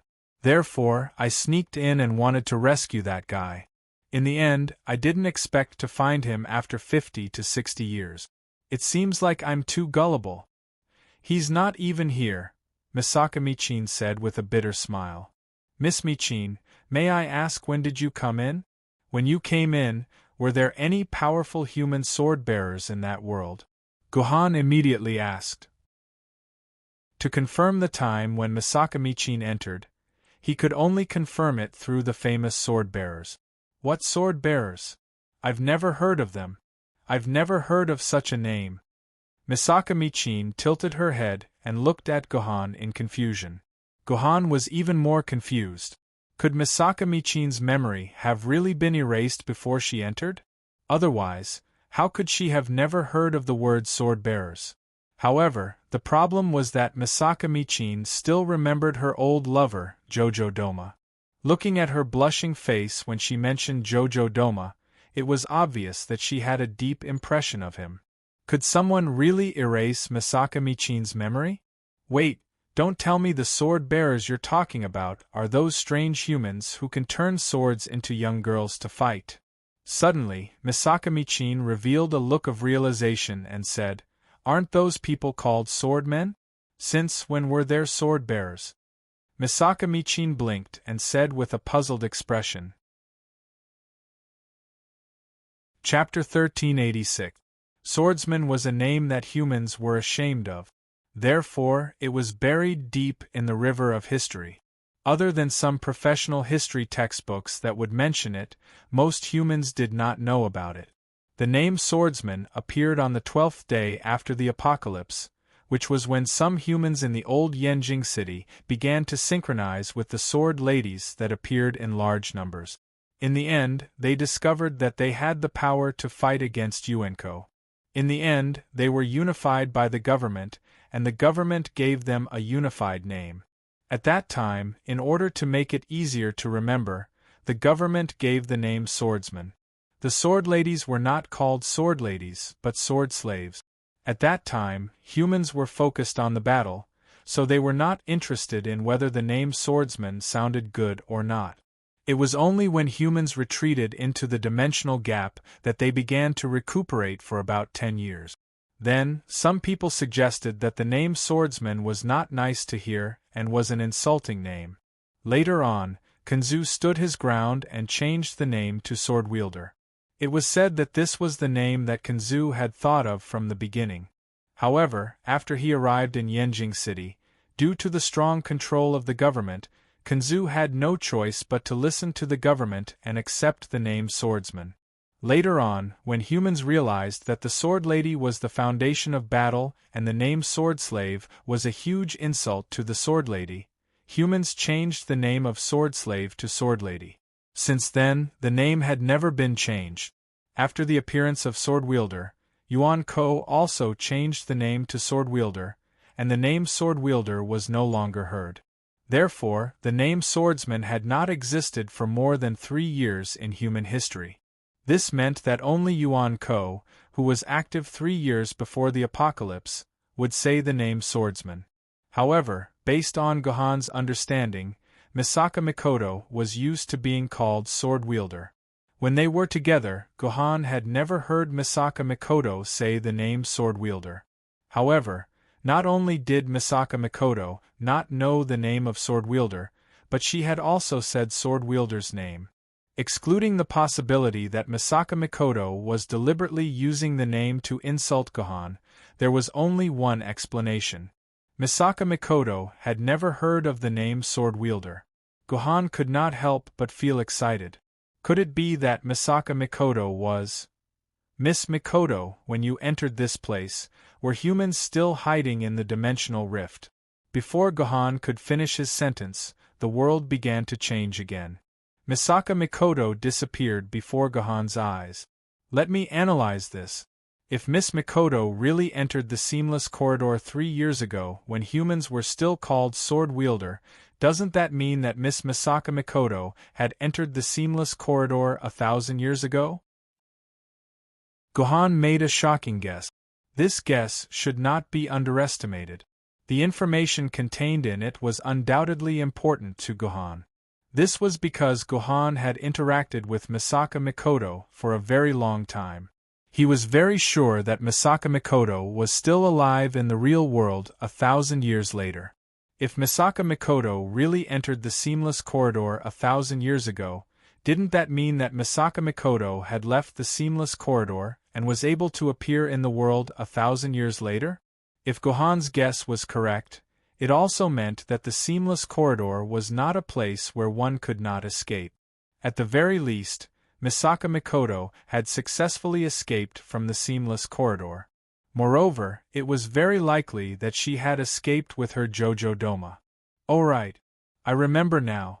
According to the human records, Misaka Mikoto only appeared on the third day after the apocalypse. After that, there were no other records of her for more than 600 years. Only 400 years ago did it suddenly appear in human record. At that time, the humans thought that Misaka Mikoto was living alone in a place unknown to the humans. Now that I look at it, Misaka Mikoto might have been trapped in the seamless corridor for a total of 600 years and only managed to escape the seamless corridor 400 years ago. That's right, that must be the case. I still remember Misaka Mikoto saying that she was separated from Jojo Doma when she first came to this world. At that time, she was looking for Jojo Doma all over the world and did not care about anything else. If that's the case, then the fact that Misaka Mikoto accidentally entered the seamless corridor while looking for Jojo Doma makes sense. Gohan speculated excitedly. He was becoming more and more certain that Misaka Mikoto had entered the seamless corridor before and had successfully escaped. As long as Misaka Mikoto could escape, he would definitely be able to leave the seamless corridor as well. The only difference was how long it took. However, there was still one doubt in Gohan's mind. Before he entered the seamless corridor, he had clearly told Misaka Mikoto that he was going to the seamless corridor to save Artoria. As for Misaka Mikoto, other than telling him that it was a mysterious and dangerous area, she did not say anything else. Based on his relationship with Misaka Mikoto, would Misaka Mikoto hide the secret of the seamless corridor from him and not tell him how to leave the seamless corridor? Or could it be that Misaka Mikoto had never entered the seamless corridor, and it was all just his speculation? Or could it be that after leaving the seamless corridor, all memories would be erased and Misaka Mikoto had forgotten everything that happened in the seamless corridor? All sorts of speculations gave Gohan a headache. He desperately wanted to meet Misaka Mikoto again and ask her about it. Unfortunately, for the next year, Gohan did not meet Misaka Mikoto again. Yes, that's right. In the time it took to say those few words, Gohan had already spent an entire year in the seamless corridor, but Gohan hadn't met anyone important at all. Of course, it was not as if he did not gain anything.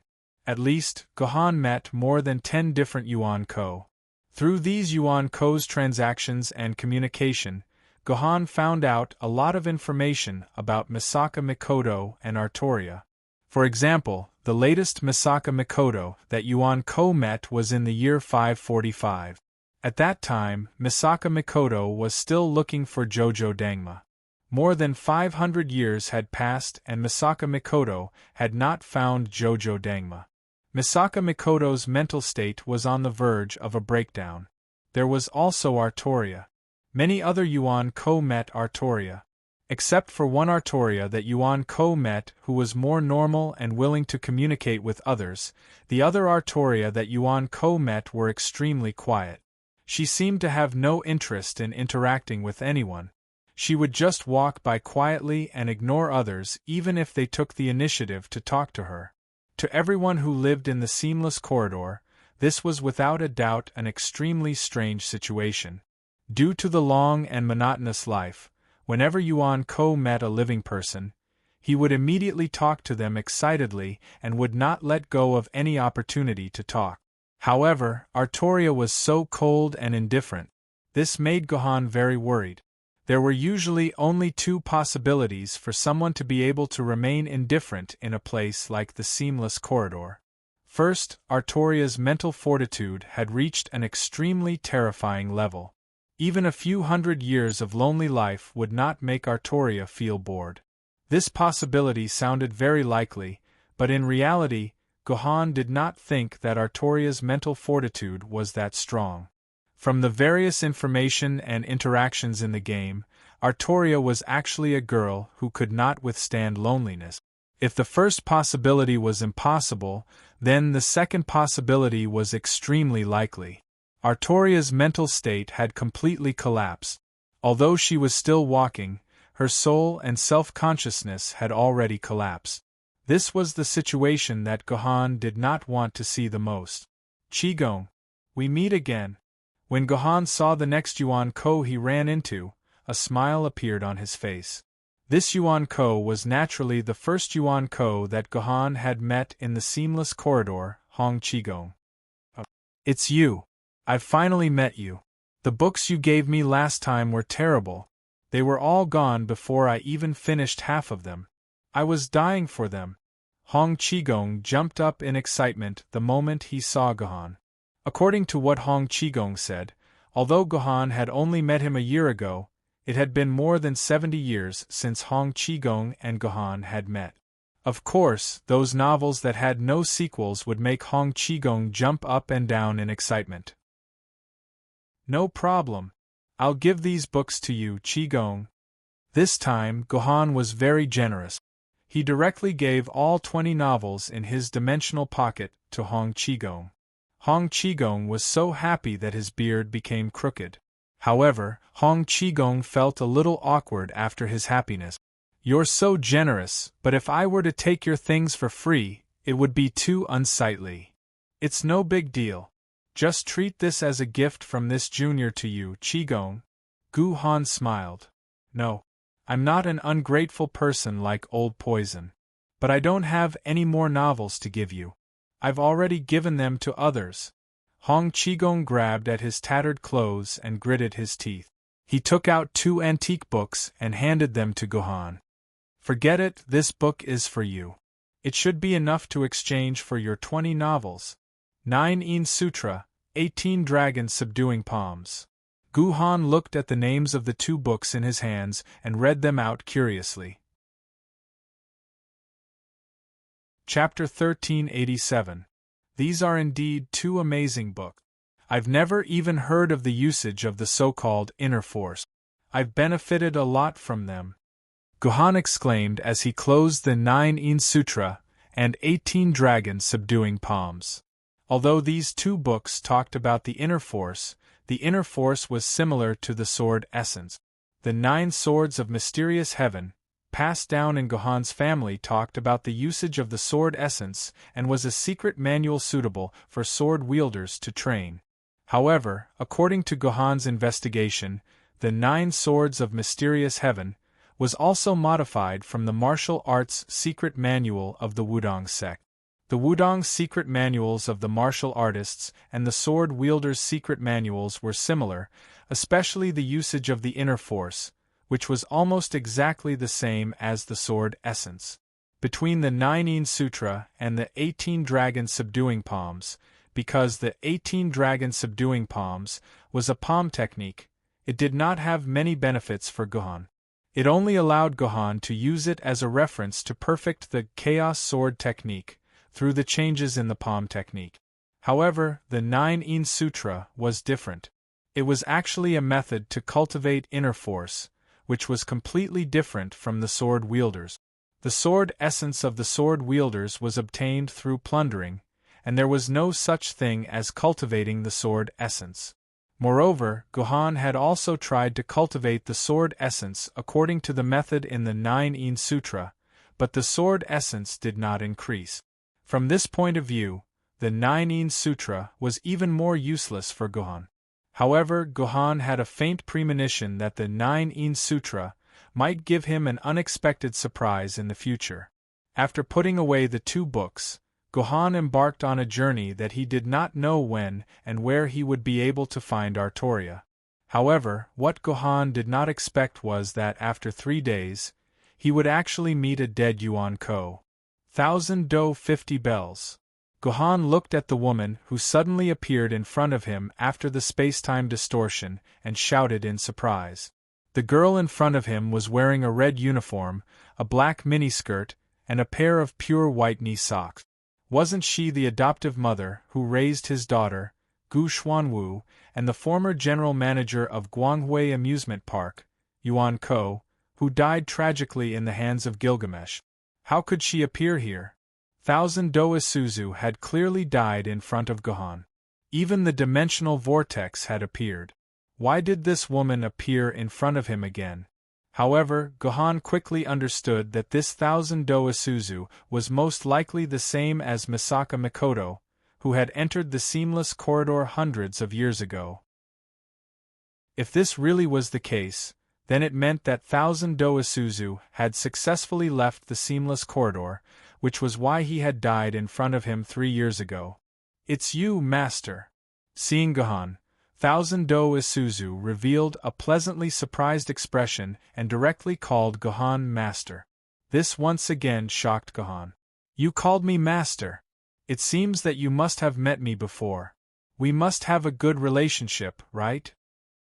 Hearing Thousand Do Isuzu call him that, Gohan immediately realized that Thousand Do Isuzu must have met him before and had many stories with him. That was why she had such a reaction and called him Master.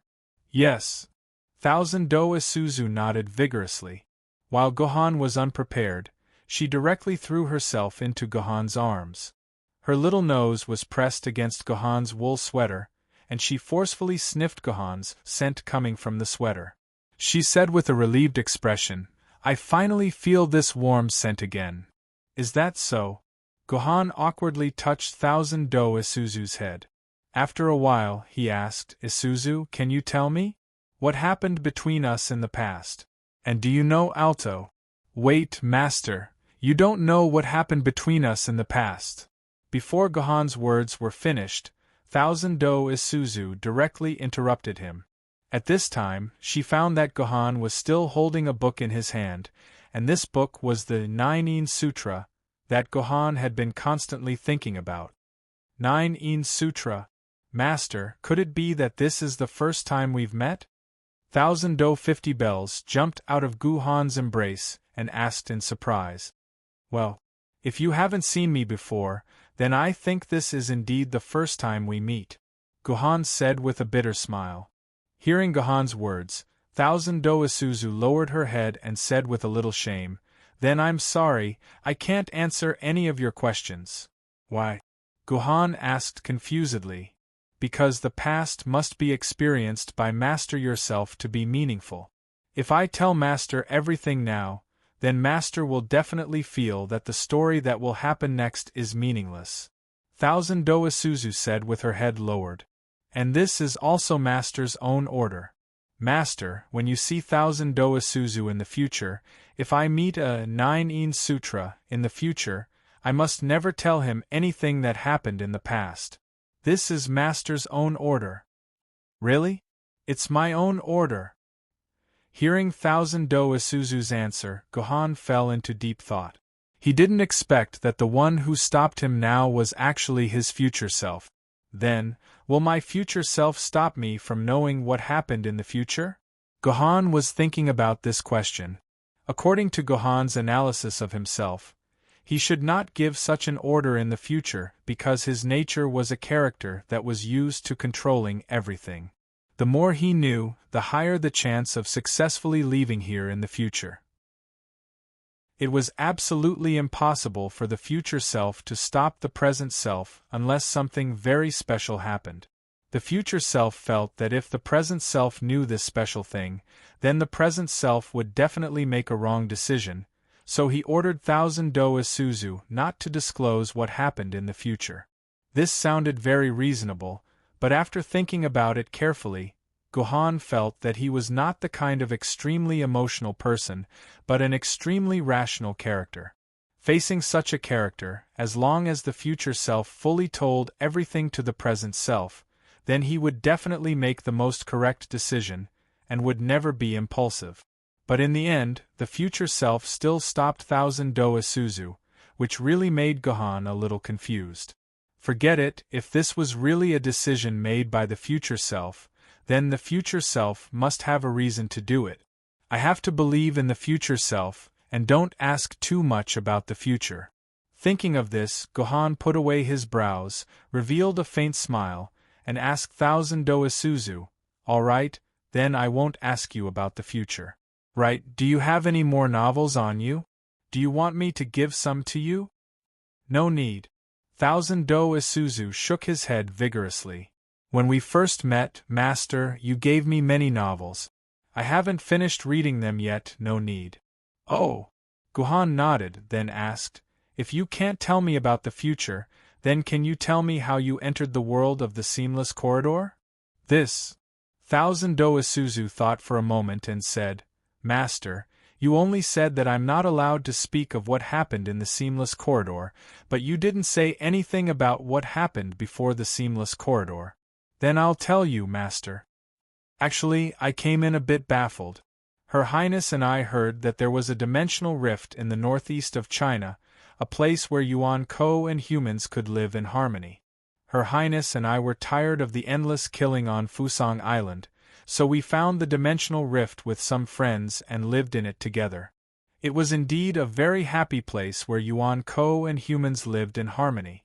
However, that world was contaminated by something, and we could no longer grow any food.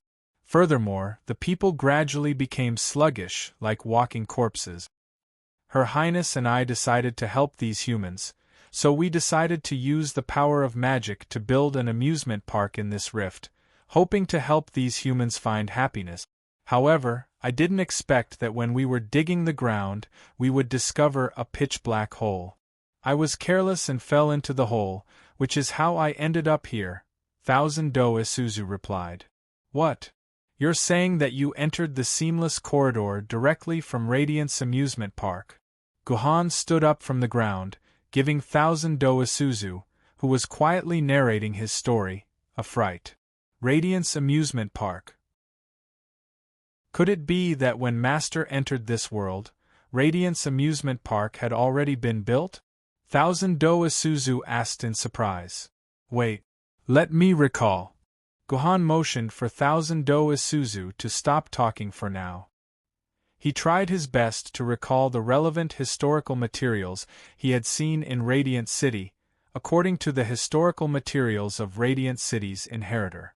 The desolation and barrenness of this Radiant City was caused by the battle between two deities. Later, a new deity came here and summoned Radiance Amusement Park out of thin air, suppressing the dead deity. At the same time, he taught the humans here how to rely on absorbing pollen to transform the energy needed for survival. The humans there also became demented because they absorbed too much pollen in the air, and finally, they were like living corpses. According to the historical record, the Guanghui Amusement Park was not built, but summoned out of thin air by a certain Yuanko. This was very different from the Thousand Dippers and 52 Bells story. According to the Thousand Dippers and 52 Bells, the Guanghui Amusement Park was built by them. Chapter 1388. Did you, your princess, and your friends really build this Radiance Amusement Park? There's no steel or construction tools there. How did you build such a huge amusement park? Guhan asked doubtfully. It was really built by me and the princess. Seeing Guhan's doubt, Thousand Do Isuzu immediately said excitedly, we use the power of magic. Our Red Maple Kingdom's steel magic can extract all the iron and other metal elements that exist in the air, ores, and soil, and form them in reality according to a certain ratio and the model in our mind. This is the magic we use to build the Radiance Amusement Park. If you don't believe me, I'll show you. After Thousand Do Isuzu finished speaking, he took out a shiny metal badge from his clothes. Then, Thousand Do Isuzu let the metal badge float in the air. His left hand pointed at the metal badge, while his right hand held it a meter away from the badge. Thousand Do's mouth was silently chanting some magic incantation, and the metal badge quickly melted like ice. In the palm of Thousand Do's right hand, a metal object gradually formed. Finally, when the metal badge completely disappeared, a golden bullet appeared in Thousand Do Isuzu's right palm. The whole process took about 20 seconds. This is the Red Maple Kingdom's metal magic. It's also the magic that the princess and I used to build the Radiance Amusement Park. Thousand Do Isuzu said with a sigh. Then, the bullet turned back into the metal badge under Thousand Do Isuzu's magical control. I see. Guhan nodded thoughtfully and then said, "But if that's the case, the speed of building the Radiance amusement park shouldn't be that fast, right?" "That's true." Thousand Do Isuzu nodded. "The princess and I worked hard for a whole year to build the amusement park's first attraction, the pirate ship. In the end, when we were preparing to build the second facility, I fell into it while I was digging for ores, leaving the princess alone in that world. Originally, the two of us planned to build the amusement park in 50 years. If it's just the princess alone, I'm afraid it'll take more than 100 years. Thousand Do Isuzu said with a hint of sadness and worry. "Don't worry." Guhan stroked Chidu Isuzu's hair. "I did go to your Guang Guang amusement park once before I entered this world. Everything there is very well built, and there are already 200 to 300 yuan ko living in the amusement park. They are all living well, so you don't have to worry." "Really?" Thousand Do Isuzu said in surprise. "Master, why didn't you tell me before? I've been worried for hundreds of years. I've always been afraid that something dangerous would happen to the princess in the amusement park. Now I can finally breathe a sigh of relief. I didn't tell you probably because the future me knows, but the present me has already told you." Guhan smiled and felt that this might not be his future revenge on Chidu Isuzu for hiding the truth at this time. "What about the princess? Master, when you went to the Radiance amusement park, did you see the princess? Is she living well?" Chidu Isuzu asked. "Who is the princess you're talking about? When I was in the amusement park, I didn't know anyone was called princess." Guhan shook his head. "Of course it's Princess Tyreth. She is the princess of our Red Maple Kingdom, one of the noblest princesses in the world." Thousand Do Isuzu replied. "Tyreth?"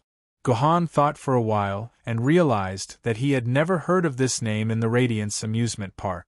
If he told Thousand Do Isuzu this, she would probably be too sad. So, after a moment of hesitation, Guhan said vaguely, "I have indeed heard of this name, but she seemed to be sick at that time, and I didn't have the chance to see her, so I don't know the specific situation." "Then it can't be wrong.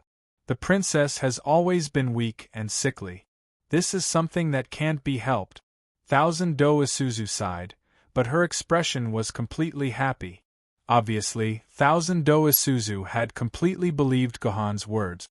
This made Guhan feel a sense of guilt, as he felt that he had lied to Thousand Do Isuzu. "By the way, do you know a girl named Artoria? She is the queen of the kingdom of Arthur." Guhan asked again.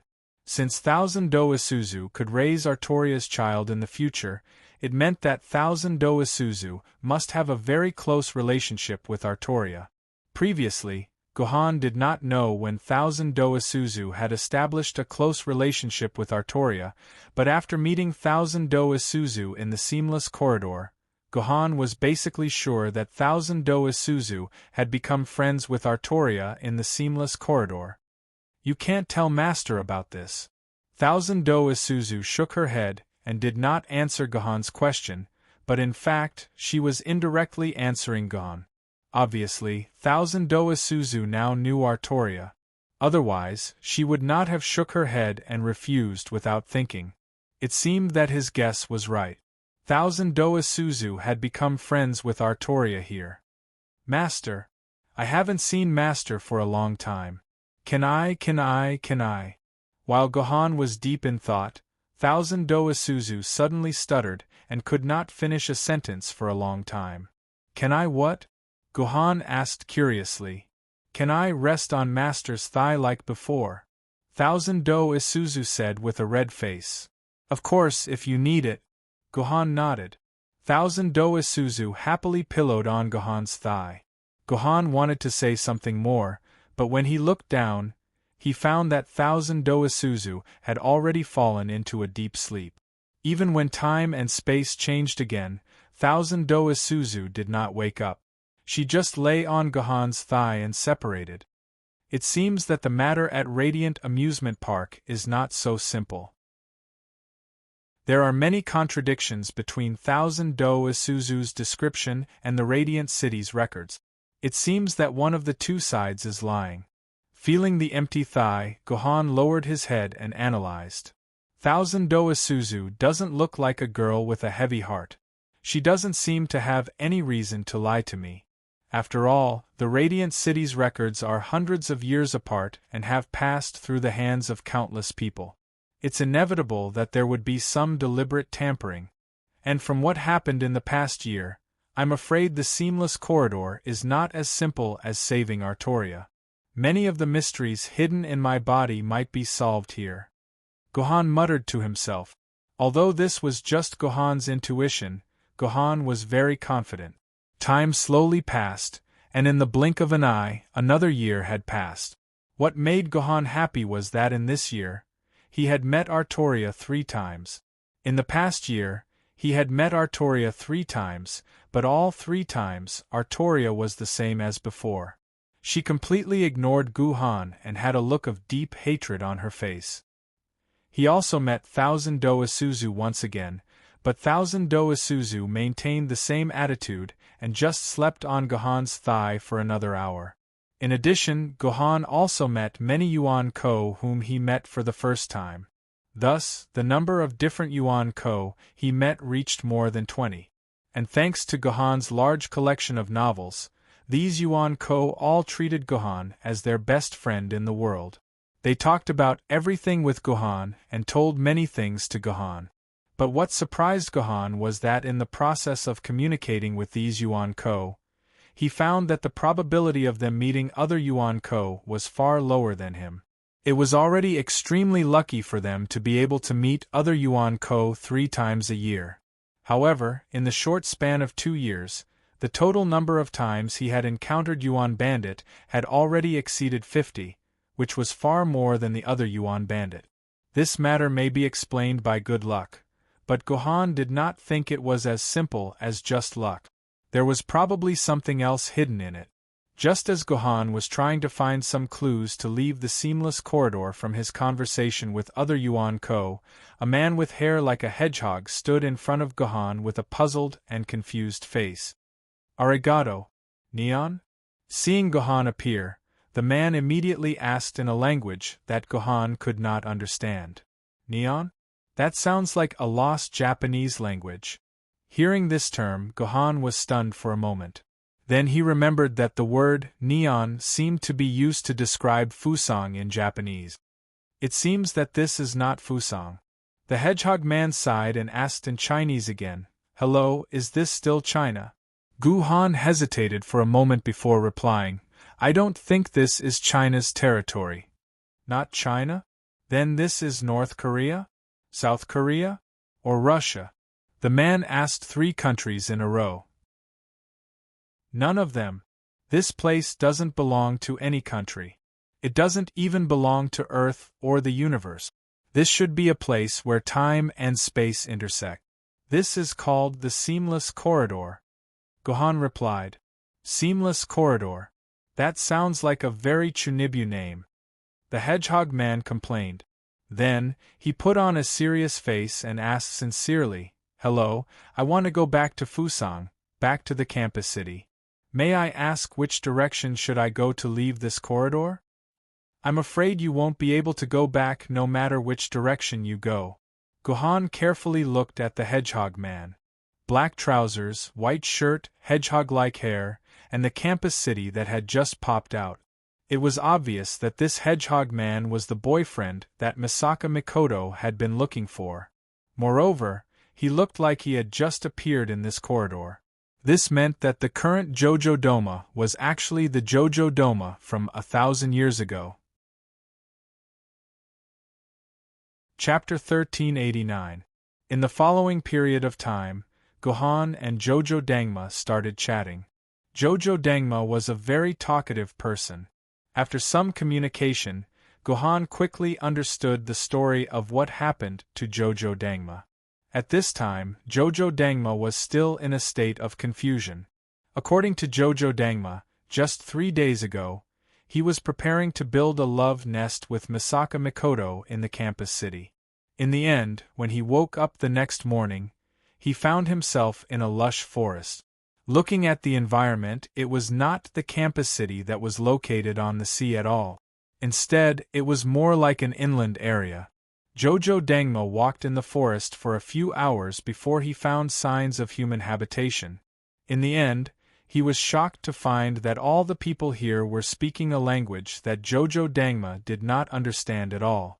Moreover, their expressions were very panicked.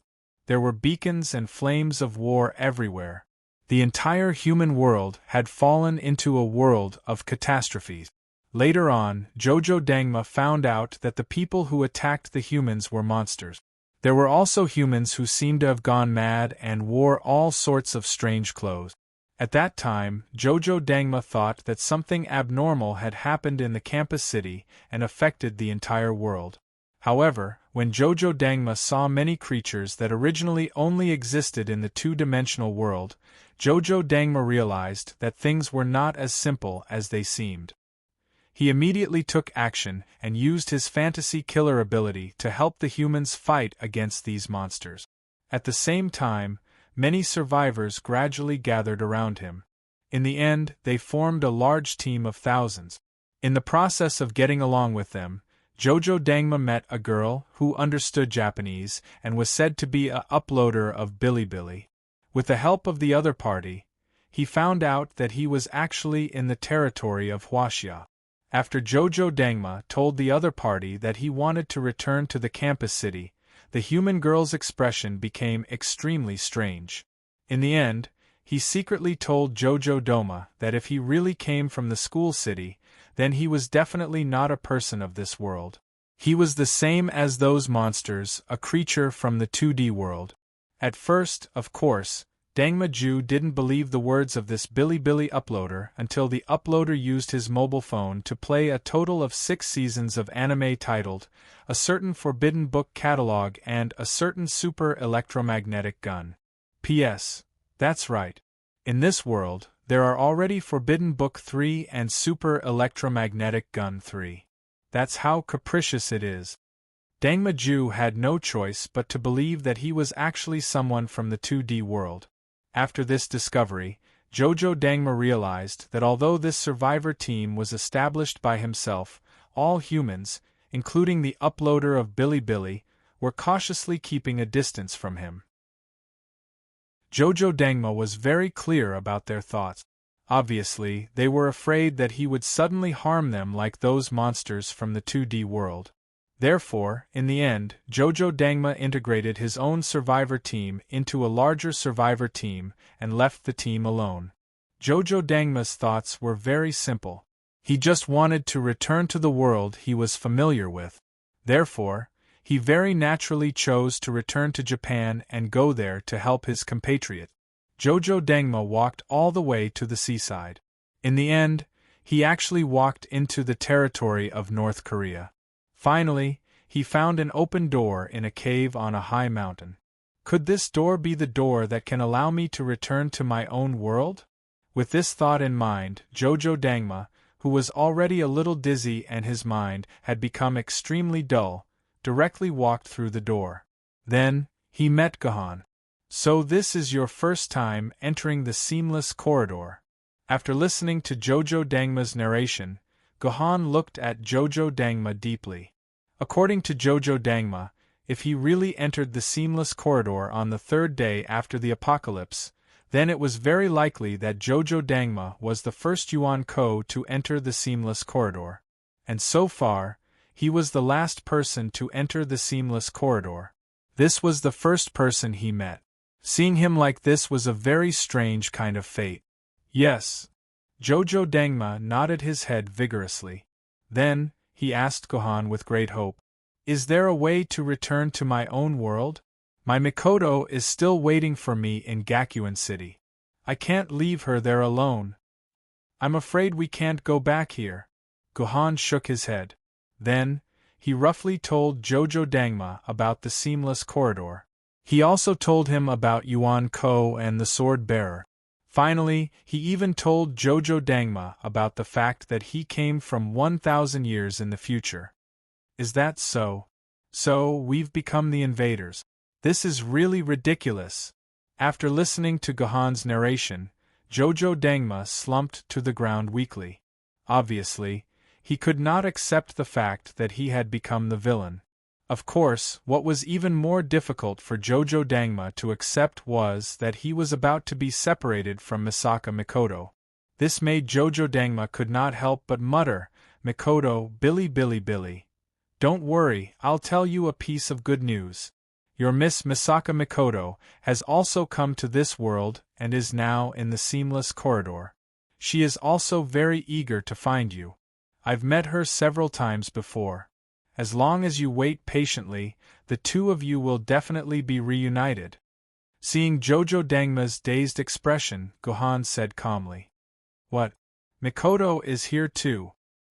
Hearing what Gohan said, Jojo Dangma stood up from the ground and stomped his feet hard. "How is this good news? This is clearly the worst news. Such a chaotic and cruel world is not a place that a kind girl like Mikoto can stay in. No, I must find Mikoto. I must take her away from this D***MN world." "Do whatever you want," Gohan said with a blank expression.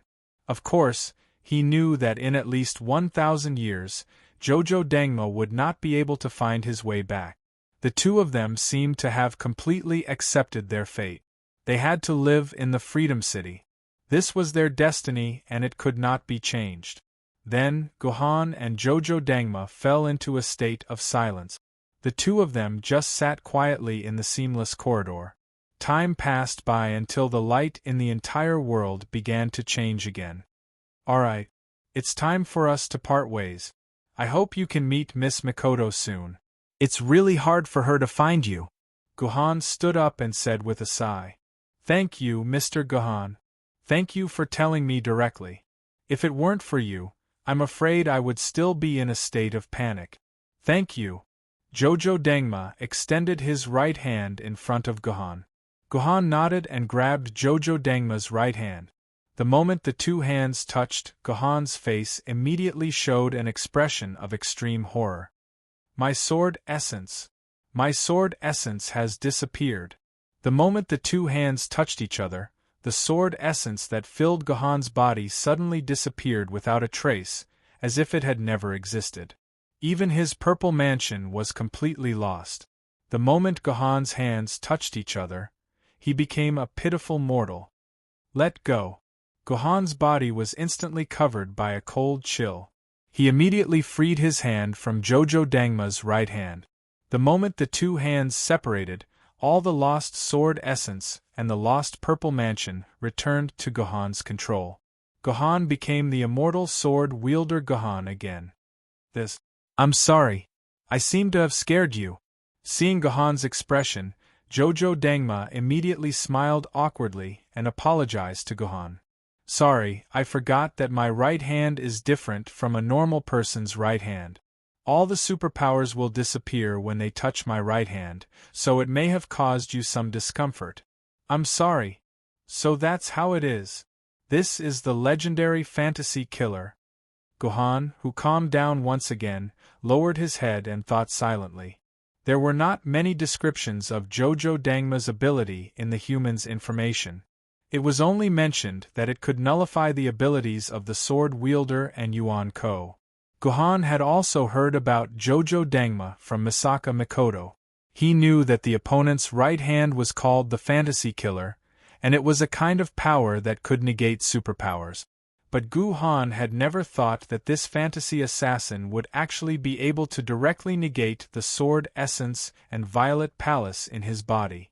These were sword essence and violet palace that had reached the level of an immortal sword, but the instant they came into contact with his right hand, they were actually completely erased.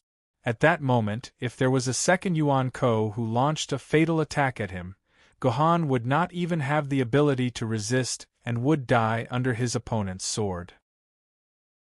This was a very terrifying ability. With that thought in mind, Gohan raised his head and looked at Jojo Dangma. Fortunately, the opponent was a free person and had never participated in the disputes between humans and Yuan Ko. Otherwise, with this kind of power, Gohan would have to kill the opponent to get rid of any future troubles. Although the opponent could make him lose control of his sword essence, it had to come into contact with his body. In that case, Gohan had 1,000 ways to kill the opponent. I'm fine. Don't worry about it, I'm fine. Gohan stood up and quickly regained his composure. Hee. Jojo Dangma touched his hedgehog head and looked around. Suddenly, his expression became a little strange as he asked curiously, Mr. Gohan, didn't you say that after the space-time changes, the two of us will be separated? Why are we still together after so much time has passed? Gohan was also stunned. That was right, the constantly changing colors had stopped. Logically speaking, the space-time change should have passed. Why were the two of them still together? What was going on? Chapter 1390. Could it be that your fantasy killer ability can even erase the space-time distortion ability of the seamless corridor? After all, Gohan was smart, and he quickly figured out the possible reason behind the strange thing just now. Gohan could be sure that when the signs of space-time distortion appeared, his hand was holding Jojo Dangma's right hand, and Jojo Dangma's right hand happened to have the fantasy killer ability. In this way, the most likely explanation was obvious. At the moment when the two people touched, the fantasy killer erased the space-time distortion of the seamless corridor, so Gohan and Jojo Dangma were not separated into two different places under the influence of the space-time ability. Of course, there was another possibility. That was, Gohan and Jojo Dangma were extremely lucky. Although the space-time had been messed up, after the space-time distortion, the space-time of the two people happened to be connected again. There was also this possibility, but the probability was very small. It was estimated to be around 1 in a few trillion. If it's true, then the effect of Jojo Dangma is incredible. After understanding this, Gohan's view of Jojo Dangma changed. If the ability of Jojo Dangma was really effective, then after meeting Artoria, he would no longer have to worry about being separated every hour. Jojo Dangma, I think you should come with me. I'll help you find Miss Mikoto. Gohan immediately said to Jojo Dangma. He must keep such a useful guy by his side. He must not let him go. Otherwise, God knows how long it would take for Gohan to meet Jojo Dangma again. Really?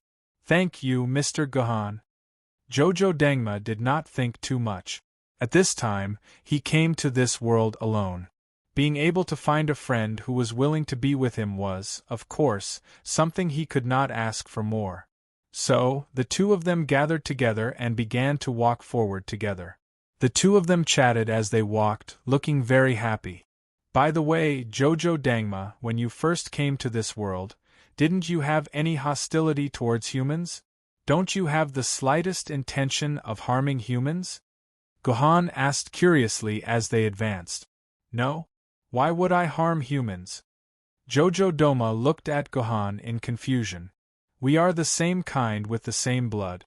Although many unpleasant things have happened in the history of our two countries, in the face of a great crisis for all mankind, shouldn't we put down the hatred between our nations and work together for the sake of mankind?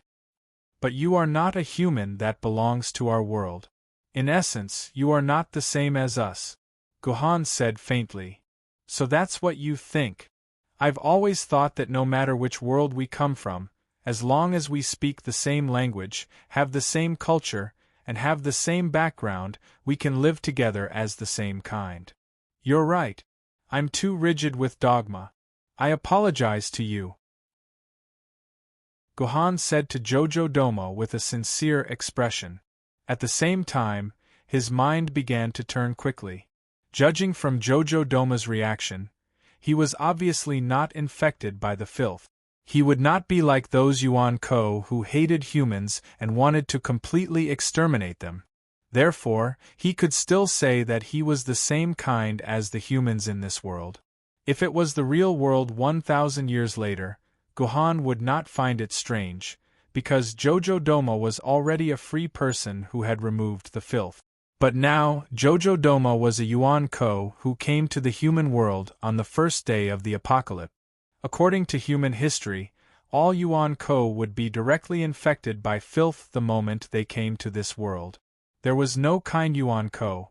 Only after the filth was artificially removed would a free person be born. This was the golden rule in the human mind, and it had never changed. So according to this golden rule, it was impossible for Jojo Doma, who had just come to this world for 3 days, to remove the filth from his body. So it was reasonable to say that the current Jojo Doma should also be affected by filth and was full of killing intent towards humans. However, he actually took the initiative to help humans resist Yuan Ko. This clearly showed that he was not infected by filth. At the same time, Guhan thought of Li Bai. This guy was also full of kindness towards humans the moment he appeared. He was also not affected by filth. Such a strange phenomenon made Guhan doubt. Could it be that the golden rule of humans was wrong? That the Yuan Ko were not infected by filth the moment they appeared? Thinking of this, Guhan could not wait to ask Jojo Doma. Jojo Doma, during the 3 days you were outside, did you meet a Yuan Ko who was kind to humans and took the initiative to protect the humans in this world? Can you not call me by the name Yuan Ko? It makes me sound like I am a heinous criminal, Jojo Doma said with some dissatisfaction. Sorry, then I will call you a free person. Guhan immediately corrected himself. A free person? That is a good name. Jojo Doma nodded and said, there should be. Although I have not seen it with my own eyes, some of the survivors I gathered told me that they also met some people from another world, but they took the initiative to protect humans. It was just that those guys were not strong enough. In the end, they died in the hands of their opponent. The survivors then scattered and joined my team. Later, I met a large-scale survivor team with tens of thousands of people. I heard that one of the 3 leaders was also the free person you mentioned. So I think there are many free people like me. Is that so? Hearing Jojo Doma say this, Guhan could not help but fall into deep thought. If what Jojo Doma said was true, and what he said was the truth of what happened in the first 3 days after the apocalypse, then the entire history of humans would probably have to be rewritten. According to the history written by humans, in the first 10 days after the apocalypse, all humans were struggling under the clutches of Yuan Ko. Those who survived were just lucky. They either did not meet Yuan Ko, or Yuan Ko needed to kill too many humans, and they were lucky enough to escape. All Yuan Ko was the cruelest executioner in the world. Guhan had never doubted such a statement. But now that he heard Jojo Doma's statement, he became very doubtful. Now that he thought about it, from the appearance of the first sword-bearer to the unified command and deployment of all the sword-bearers, forming a systematic combat force that was enough to protect the entire old Yanjing city, it would take at least 15 days. But 15 days ago, with tens of millions of people gathered in the old Yanjing city, it had managed to defend itself for 15 days without being breached. In the beginning, Guhan thought that this was the result of the sword-bearers who had not yet formed a combat force fighting with their lives to defend the city. Now that he thought about it, it was a little too naive. It was simply a joke to expect a group of soldiers who had just picked up guns to defend against the attacks of extremely ferocious monsters and wild beasts. If that was the case, then apart from the sword-bearers who had just appeared, there were probably other forces guarding the old Yanjing city, including people like Jojo Doma, who had taken the initiative to help humans. If these speculations were true, then what exactly happened after that? Why did humans turn all the recorded Yuan Ko into heinous villains, and why the rare people who were free were all changed after birth? There had never been a free person who had appeared naturally. Something important must have happened, and the sword-bearers back then did not want their descendants to know about it. In the end, they completely disappeared in the great cultural destruction. Now that he thought about it, the entire great cultural destruction was a matter filled with doubts. This was probably not just to destroy the foundation of the existence of the 2D Yuan Ko.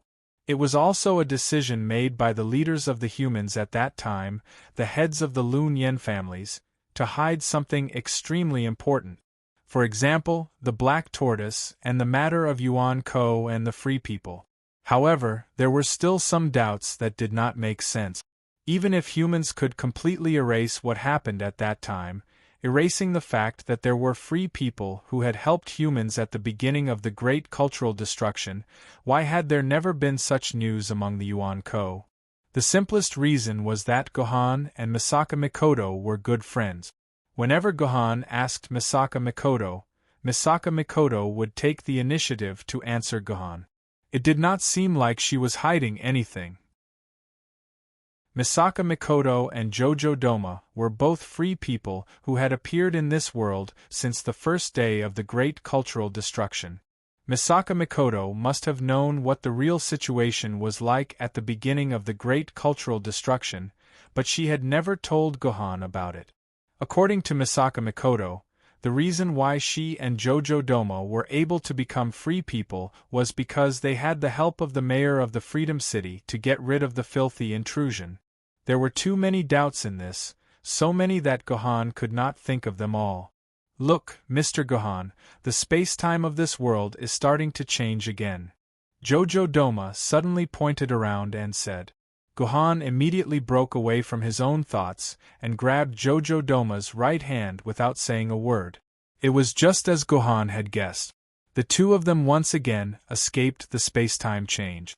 They were still together and did not disappear into another space-time. However, there were things that Gohan did not expect.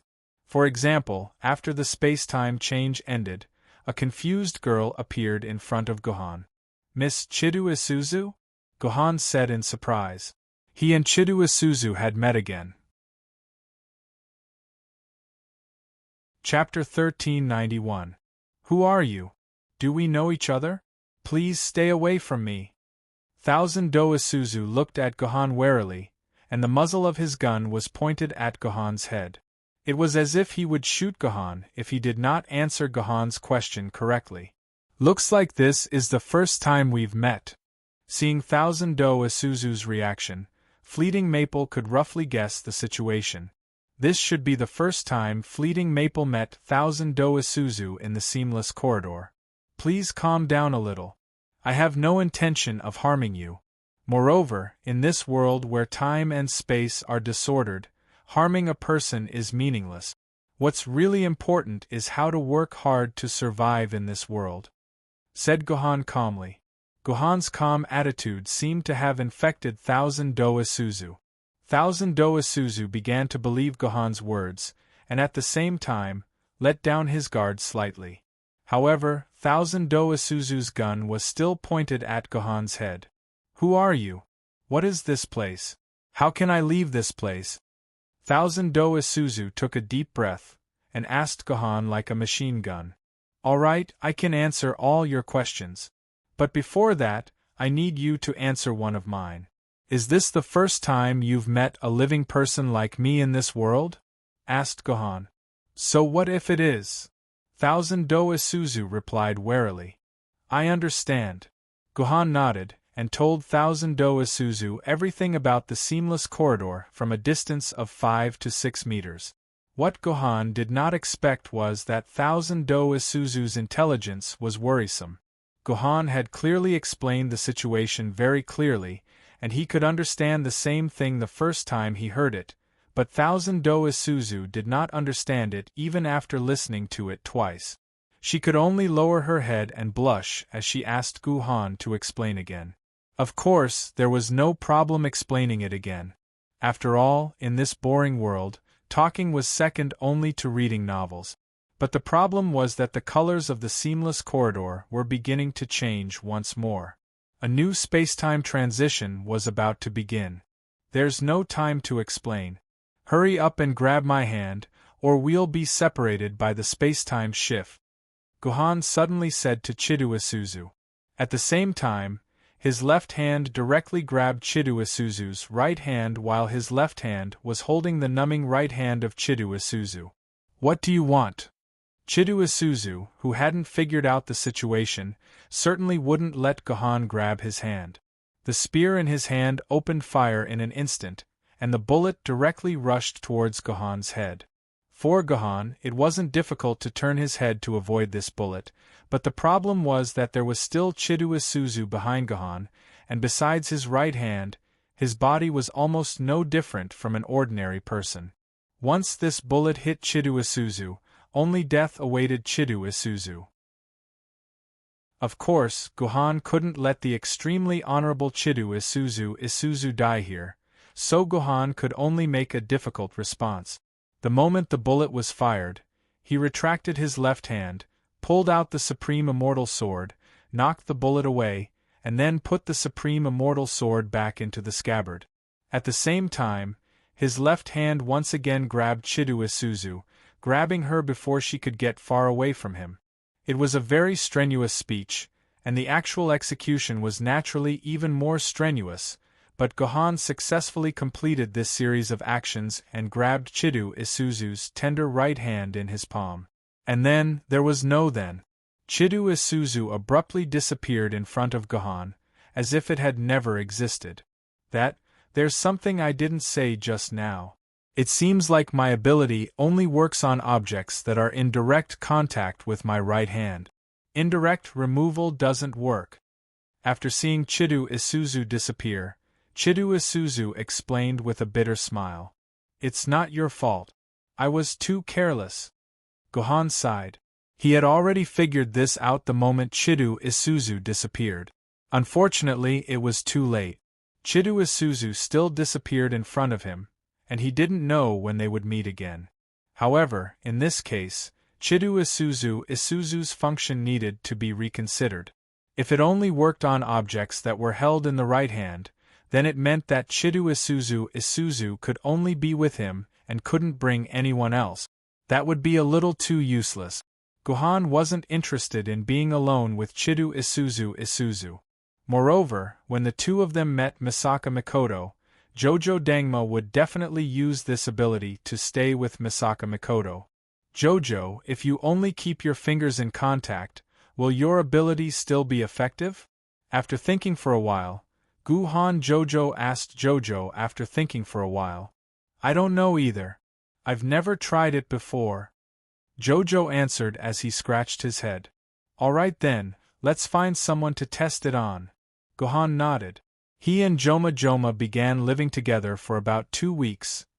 It was indeed a cohabitation. In order to resist the influence of time and space, even when the two of them slept at night, they had to hold hands together to ensure that they would not separate due to some small movements when sleeping. Gohan even used a red rope to tie his and Joma's left and right hands together. If Chidien saw this scene, it would definitely feel jealous and envious. This was because even Chidien had never enjoyed such a life with Gohan. Even when sleeping at night, they would hold hands. This made Chidien very jealous. Gohan did not mind such a life. Only Jojo Dangma felt very awkward. His hedgehog hair was about to explode. Just when Jojo Dangma could not stand such a life, the new Yuan Ko finally appeared in front of Gohan and Jojo Dangma after a time and space change. Yo! Isn't this brother Gohan? We meet again. This time, they met an old acquaintance, Liu Bang, the founding emperor of the Han dynasty.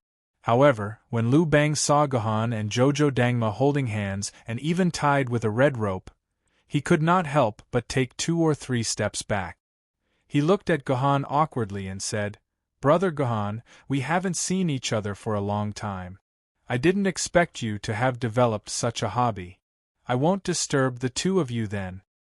Come back here. It's not what you think." Hearing Liu Bang's words, Jojo Dangma was about to cry. He struggled to free his hand from Gohan's and grabbed Liu Bang. Liu Bang was startled and could not help covering his butthole. Here's the thing. Gohan smiled and went up to Liu Bang to explain. After listening to Gohan's explanation, Liu Bang's eyes instantly became surprised. He looked at Gohan and Jojo Dangma in disbelief. I've lived in this world for almost 850 years, and this is the first time I've encountered such a setting. I've never seen you and this Japanese before.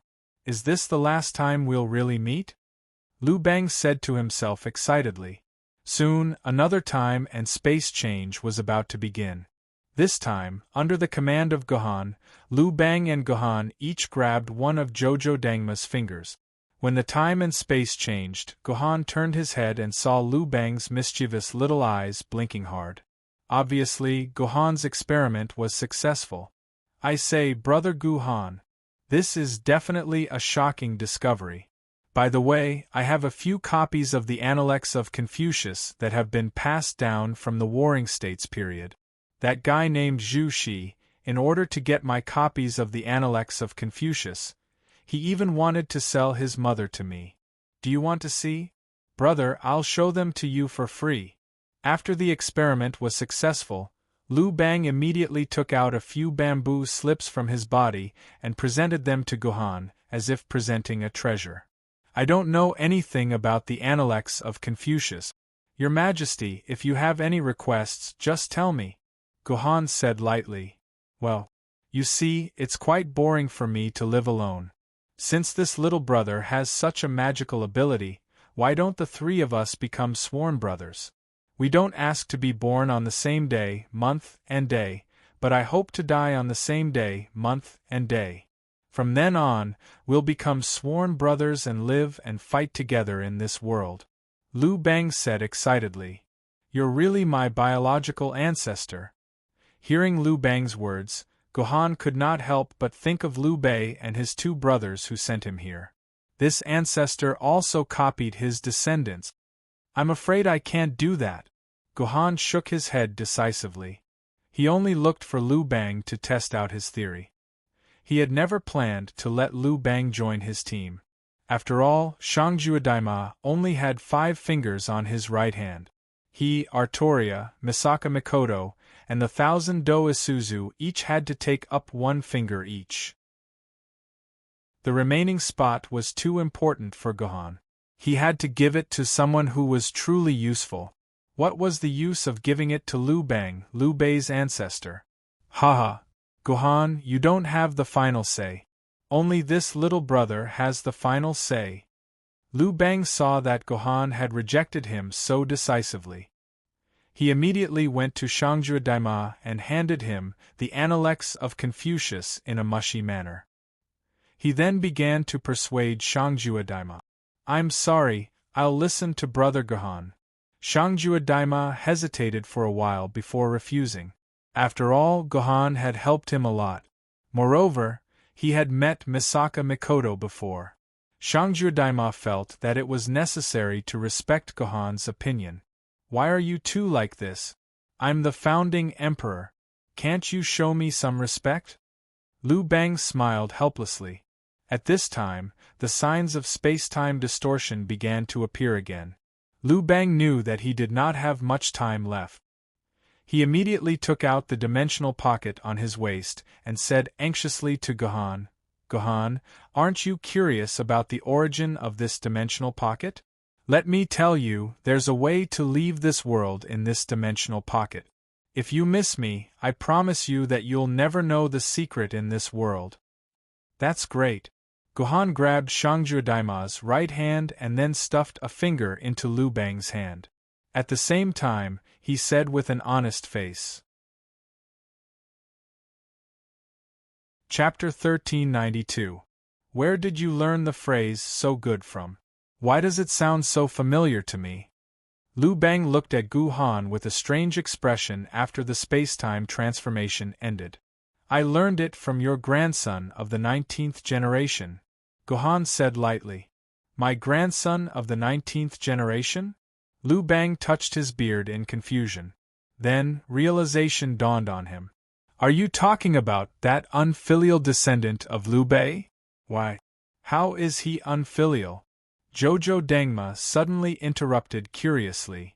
Liu Bei is the only one who inherited your will and almost rebuilt the Han dynasty. How can you say that he is an unfilial descendant?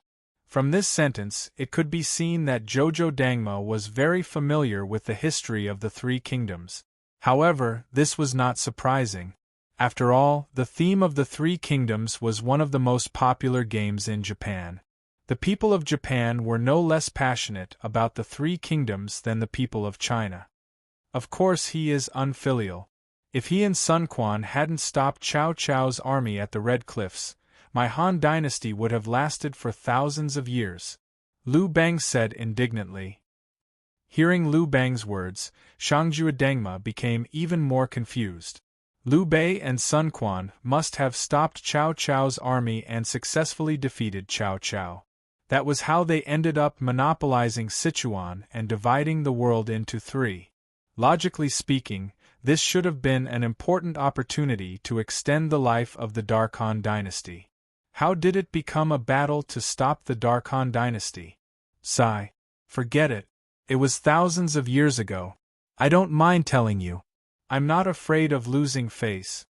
Seeing the confused expressions on Gohan and Jojo Dangma's faces, Liu Bang said with a wry smile, "Actually, after I died, I already knew the end of the Dark Han dynasty through the Book of Life and Death. I also knew that Cao Cao was the grave digger of the Han dynasty. In order to protect the Han dynasty, I used all my connections and asked Ksitigarbha Bodhisattva, who was in charge of the operation of the underworld, to do me a small favor." "What small favor?" Jojo Dangma asked curiously. This was the secret history of the Three Kingdoms that no one knew about. When Cao Cao was born, wasn't it said that a yellow dragon hovered over the roof of his house and finally entered the belly of Cao Cao's mother? At this point, Liu Bang's face suddenly turned red. "Wait, don't tell me that the yellow dragon is actually you, and that Cao Cao is actually your biological son." Seeing Liu Bongjing's blushing face, Gu Han instantly figured out what was going on. "That's right. Cao Cao is indeed my flesh and blood." Liu Bang lowered his head and said, "I made a great wish to bribe Ksitigarbha Bodhisattva to give me a day to return to the world of living. And on this day, I turned into a dragon and entered Cao Cao's mother's room. Cao Cao's mother was really a beauty. The two of us slept together." "All right. I understand what you mean. You don't have to say any more." Gohan made a stop gesture. No wonder Liu Bang said that Liu Bei was an unfilial son. If Liu Bei had not joined forces with Sun Quan to stop Cao Cao at the Red Cliffs, Cao Cao would have probably unified China, and his descendants would have become the new rulers of China. Although the dynasty might not be the Han dynasty by then, the new Great Wei would still be his descendants. Liu Bang's ideas and imagination were really strange. No wonder Liu Bei was his descendant. Wait, if that's the case, then Cao Cao is Liu Bei's ancestor. Then Liu Bei was unfilial to attack Cao Cao, and he killed his own ancestor. Jojo Dangma suddenly clapped his fist and said, "So that's how you people in China say, 'I'm your ancestor.'" Gohan was no longer interested in learning the historical truth from Liu Bang. Of course, Gohan was most concerned about the origin of the dimensional pocket in Liu Bang's hand. When Gohan asked him again, Liu Bang tried to brush it off with a laugh. However, Gohan refused to say anything. Left with no choice, Liu Bang could only tell him the true origin of the pocket. "I got this from a librarian. He was the one who modified this dimensional pocket, so I can use it. At the same time, this librarian is the only way out of this seamless corridor.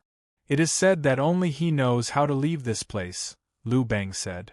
"So that's how it is." Gohan nodded, but at the same time, he was a little puzzled. "Is there a need for you to keep such a secret?" "Of course I have to keep it a secret." Liu Bang rolled his eyes at Gohan. "The librarian told me that if I want to leave this seamless corridor, there is actually a limited number of people.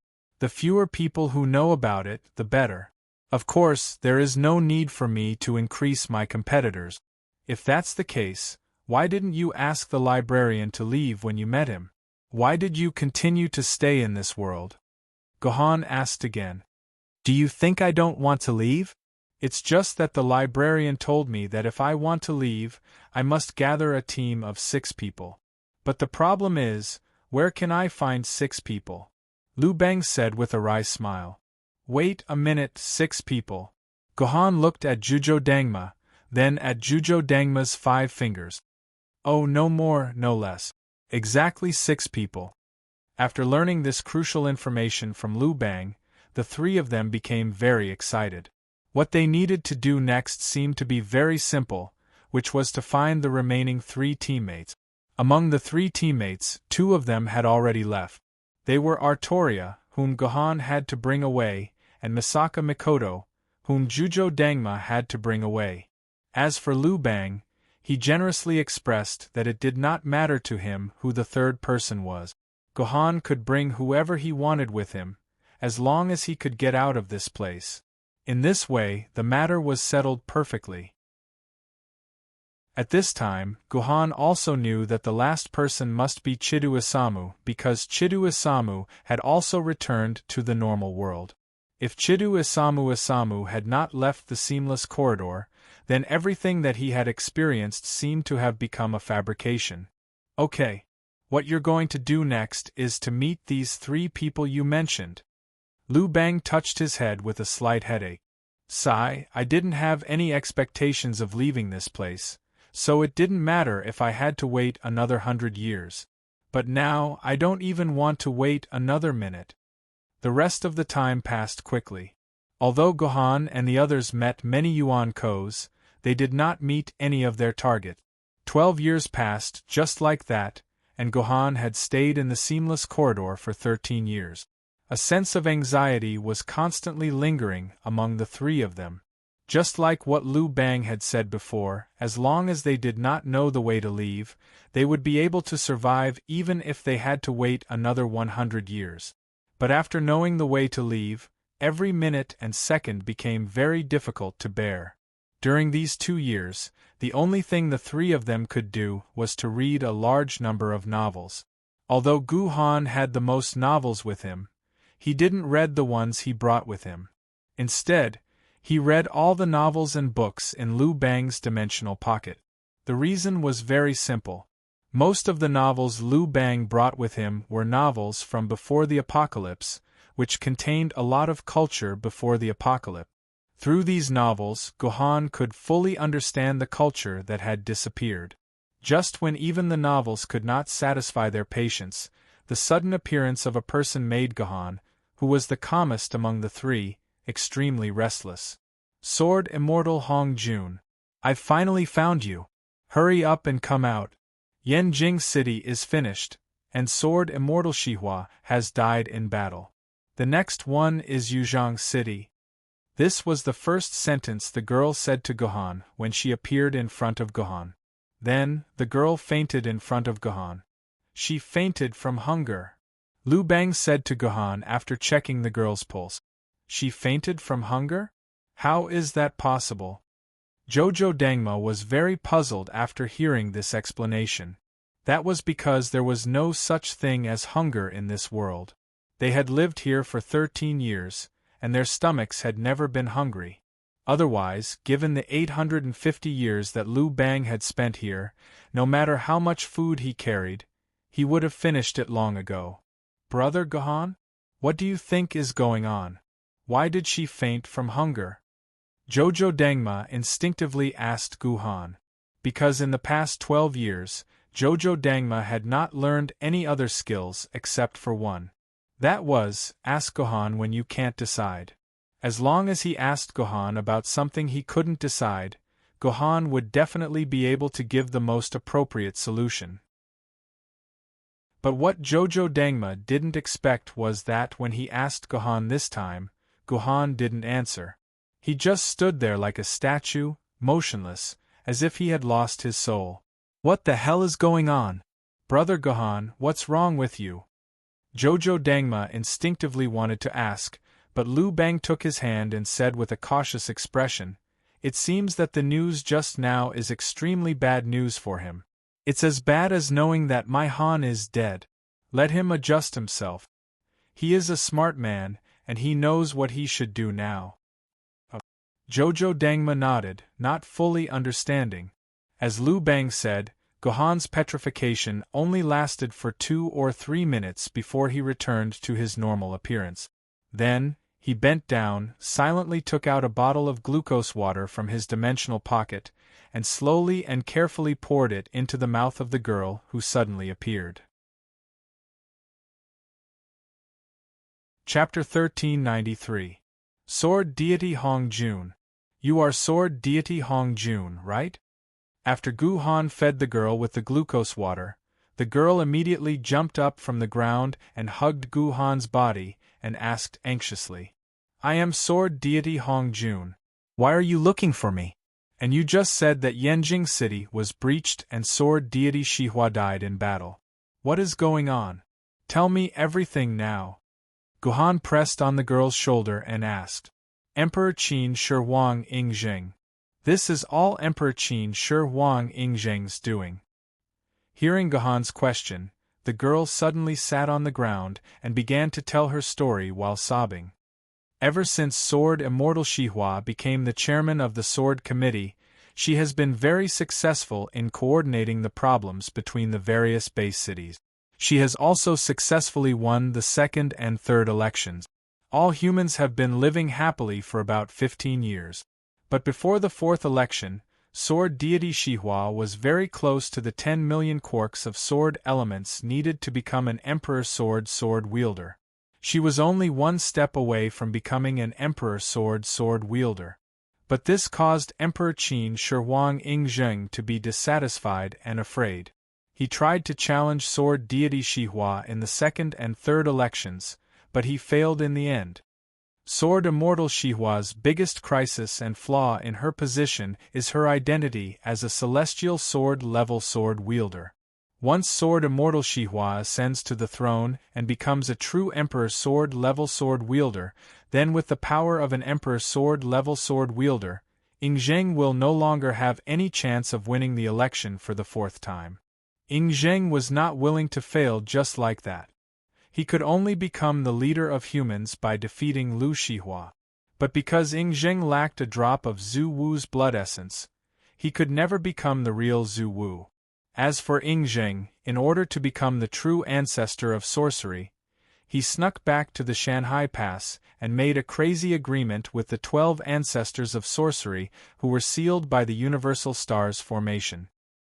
He asked each of the 12 ancestors of sorcery to provide 10 drops of their blood essence to him, and he would be responsible for removing the seals. At that time, the sword-bearers outside Shanhai Pass were all old sword-bearers. They could not fight back against Yingzheng's sneak attack at all. The entire Zhou Tian star battle formation collapsed in an instant, and the 12 Zhu Wu broke out of the seal and began to launch a bloody revenge on humans, besieging Yanjing City. And Yingzheng, who had already become the ancestor of sorcery, shamelessly came back and announced that he would help and lead Yanjing City to resist the siege of the 12 ancestor of sorcery. No one knew the truth of the matter at all. When they saw that Yingzheng was even more powerful than the ancestor of sorcery, in order to protect Yanjing City, they had no choice but to acknowledge Yingzheng's leadership. Even Sword Immortal Shihua gave up his position as the chairman of the Sword Committee and became Yingzheng's assistant, helping Yingzheng defend Yanjing City. But in the end, Sword Deity Shihua still discovered the secret that Yingzheng was actually the main culprit. But as soon as she discovered this secret, Yingzheng also discovered that she knew this secret, so he secretly plotted against Sword Deity Shihua, and then Sword Deity Shihua completely disappeared. But Sword Deity Shihua told me that if she disappeared, I could enter the seamless corridor to find her master, Sword Deity Hong Jun. Only Sword Deity Hong Jun could defeat Yingzheng and save humanity. So I desperately gathered information about the seamless corridor, and finally found a way to enter the seamless corridor. That's why I came here. Sword Deity Hong Jun, if you really are Sword Deity Shihua's master, then I beg you to quickly help Sword Deity Shihua take revenge and save humanity. The young girl cried. Wait, let me calm down, let me think about it. Gohan waved his hand at the young girl, trying hard to calm himself down. He went over what the young girl had just said in his mind, sorting out the sequence of events, and then asked the young girl a very important question with a cold face. Who are you? You even know that Qin Shi Huang, Ying Zheng, betrayed humanity. Who are you? And what is your identity as my disciple? My name is Lu Qingping. I am an orphan adopted by sword deity Xihua. The young girl lowered her head, sobbing as she replied, When I was a child, I sneaked away from home, wanting to find my brother. But I got lost on the way and was about to starve to death. It was sword deity Xihua who met me, gave me food, and saved me from the brink of death. So I have always been by sword deity Xihua's side, serving her as her personal maid. She said that I was her personal maid, and that I would serve her. But in reality, sword deity Xihua treated me like her own daughter.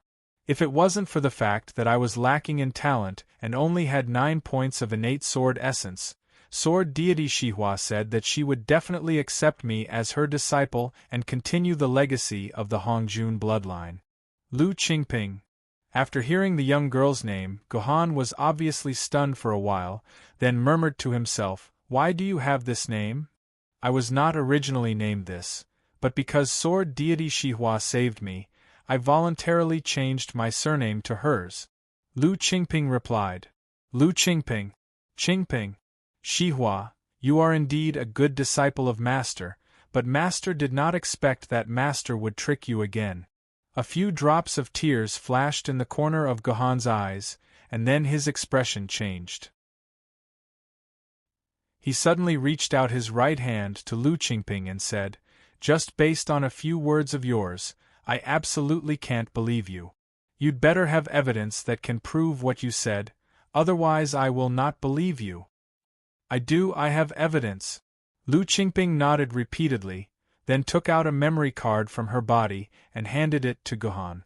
She said, There are all kinds of video reports and literature reports about this disaster that I have collected, as well as many battle videos. These are all original videos that have not been edited. There are no traces of falsification in them. Sword deity Xihua said that Master would definitely be able to distinguish them. Give it to me.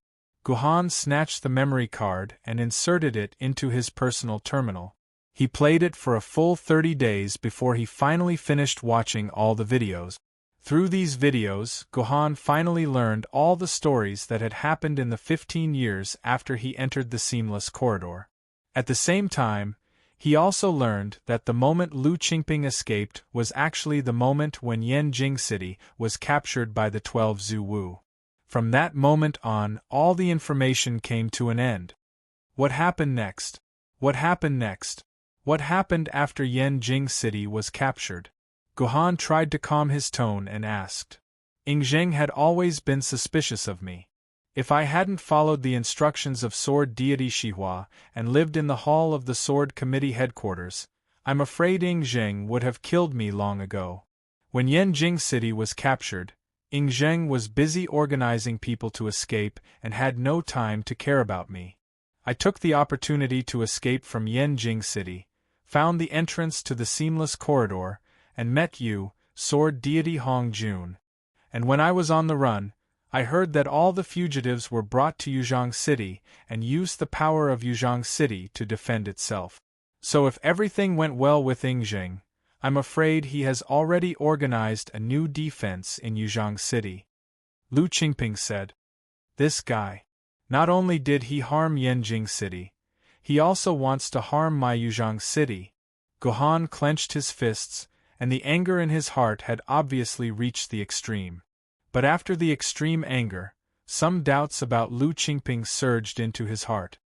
Wait, if you have been living in the Sword Committee headquarters, then why didn't you tell the truth to the others, and tell them that Ying Zheng is the culprit of all this? Gohan asked with a frown. It was sword deity Xihua. Sword deity Xihua didn't allow me to tell the others. Lu Qingping raised her head and cried. Why? Why did Xihua stop you from telling the truth? Gohan asked further. That's simple. Now, this Ying Zheng is the only hope for all human beings. Even if these humans know that Ing Zheng is the culprit behind all these disasters, in order to stay under Ing Zheng's protection, they will only play dumb and pretend to be ignorant.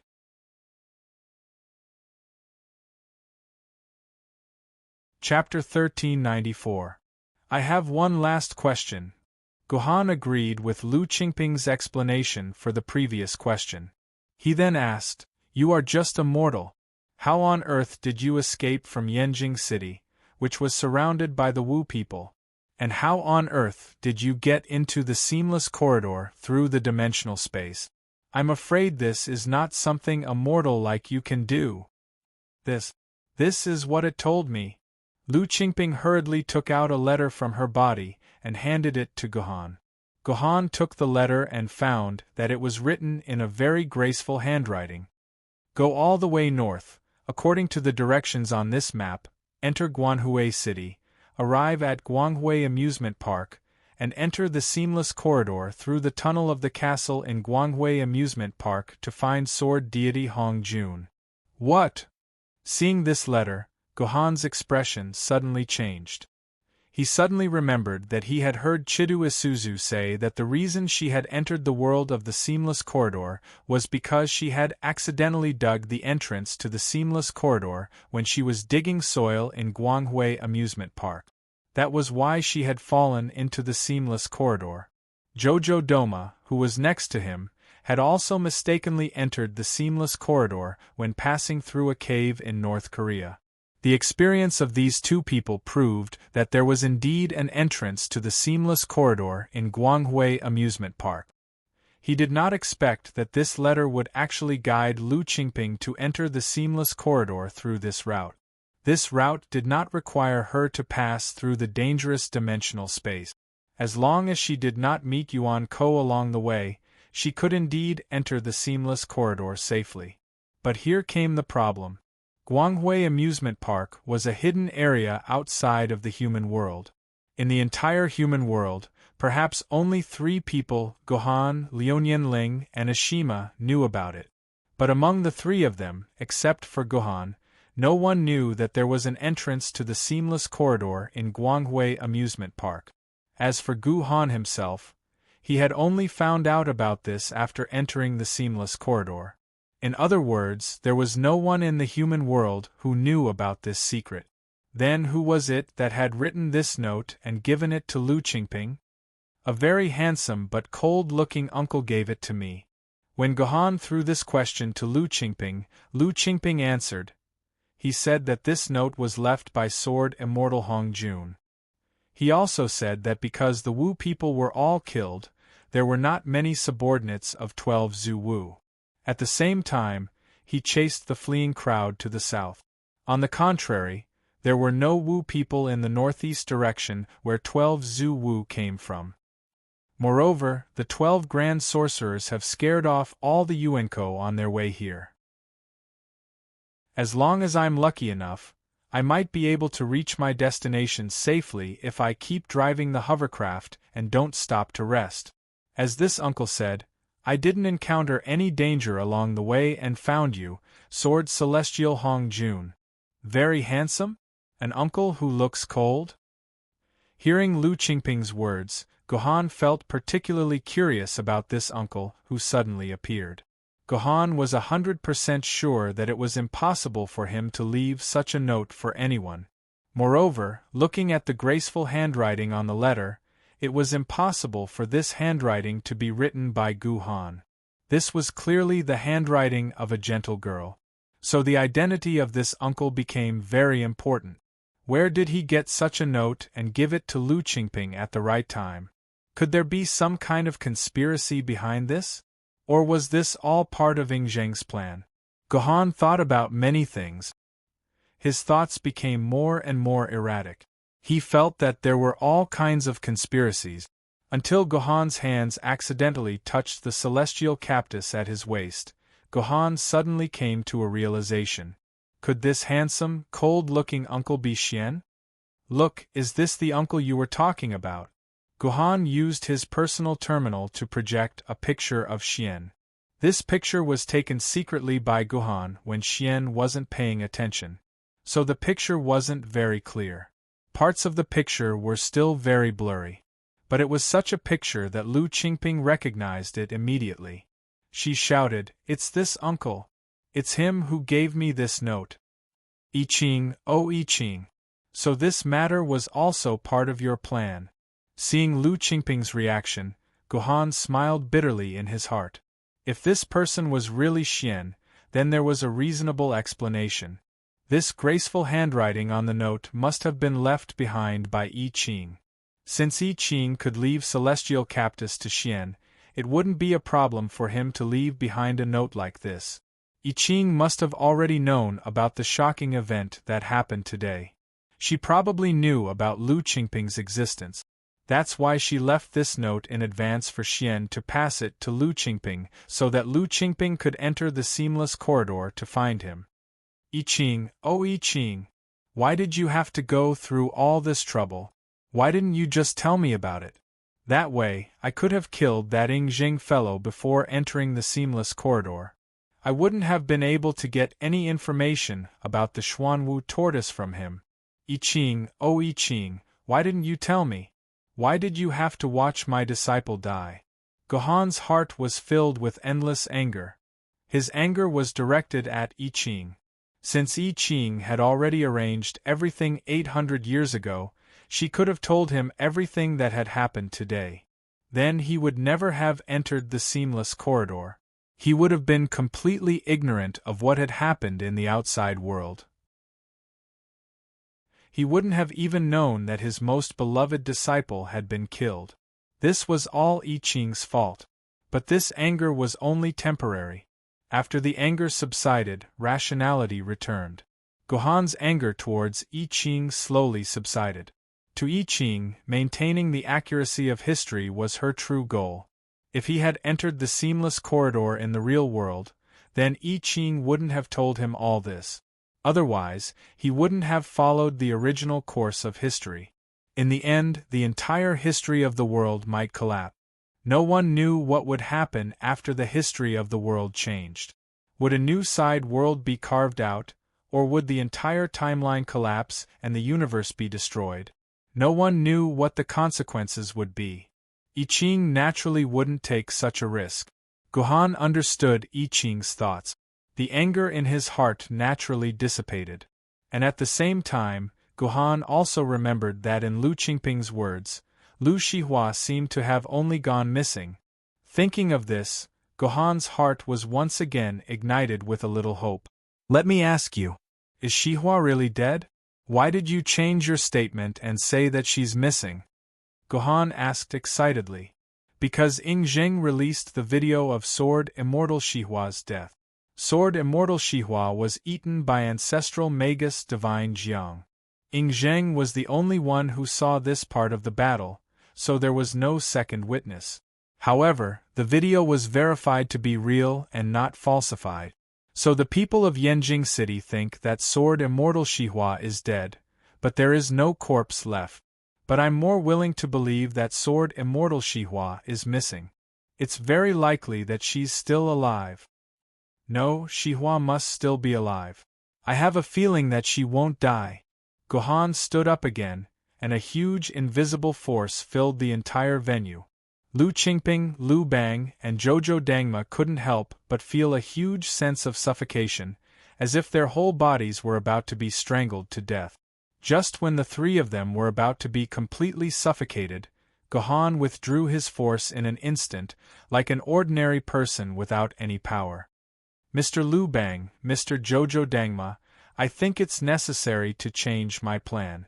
Let's not deliberately gather 6 people anymore.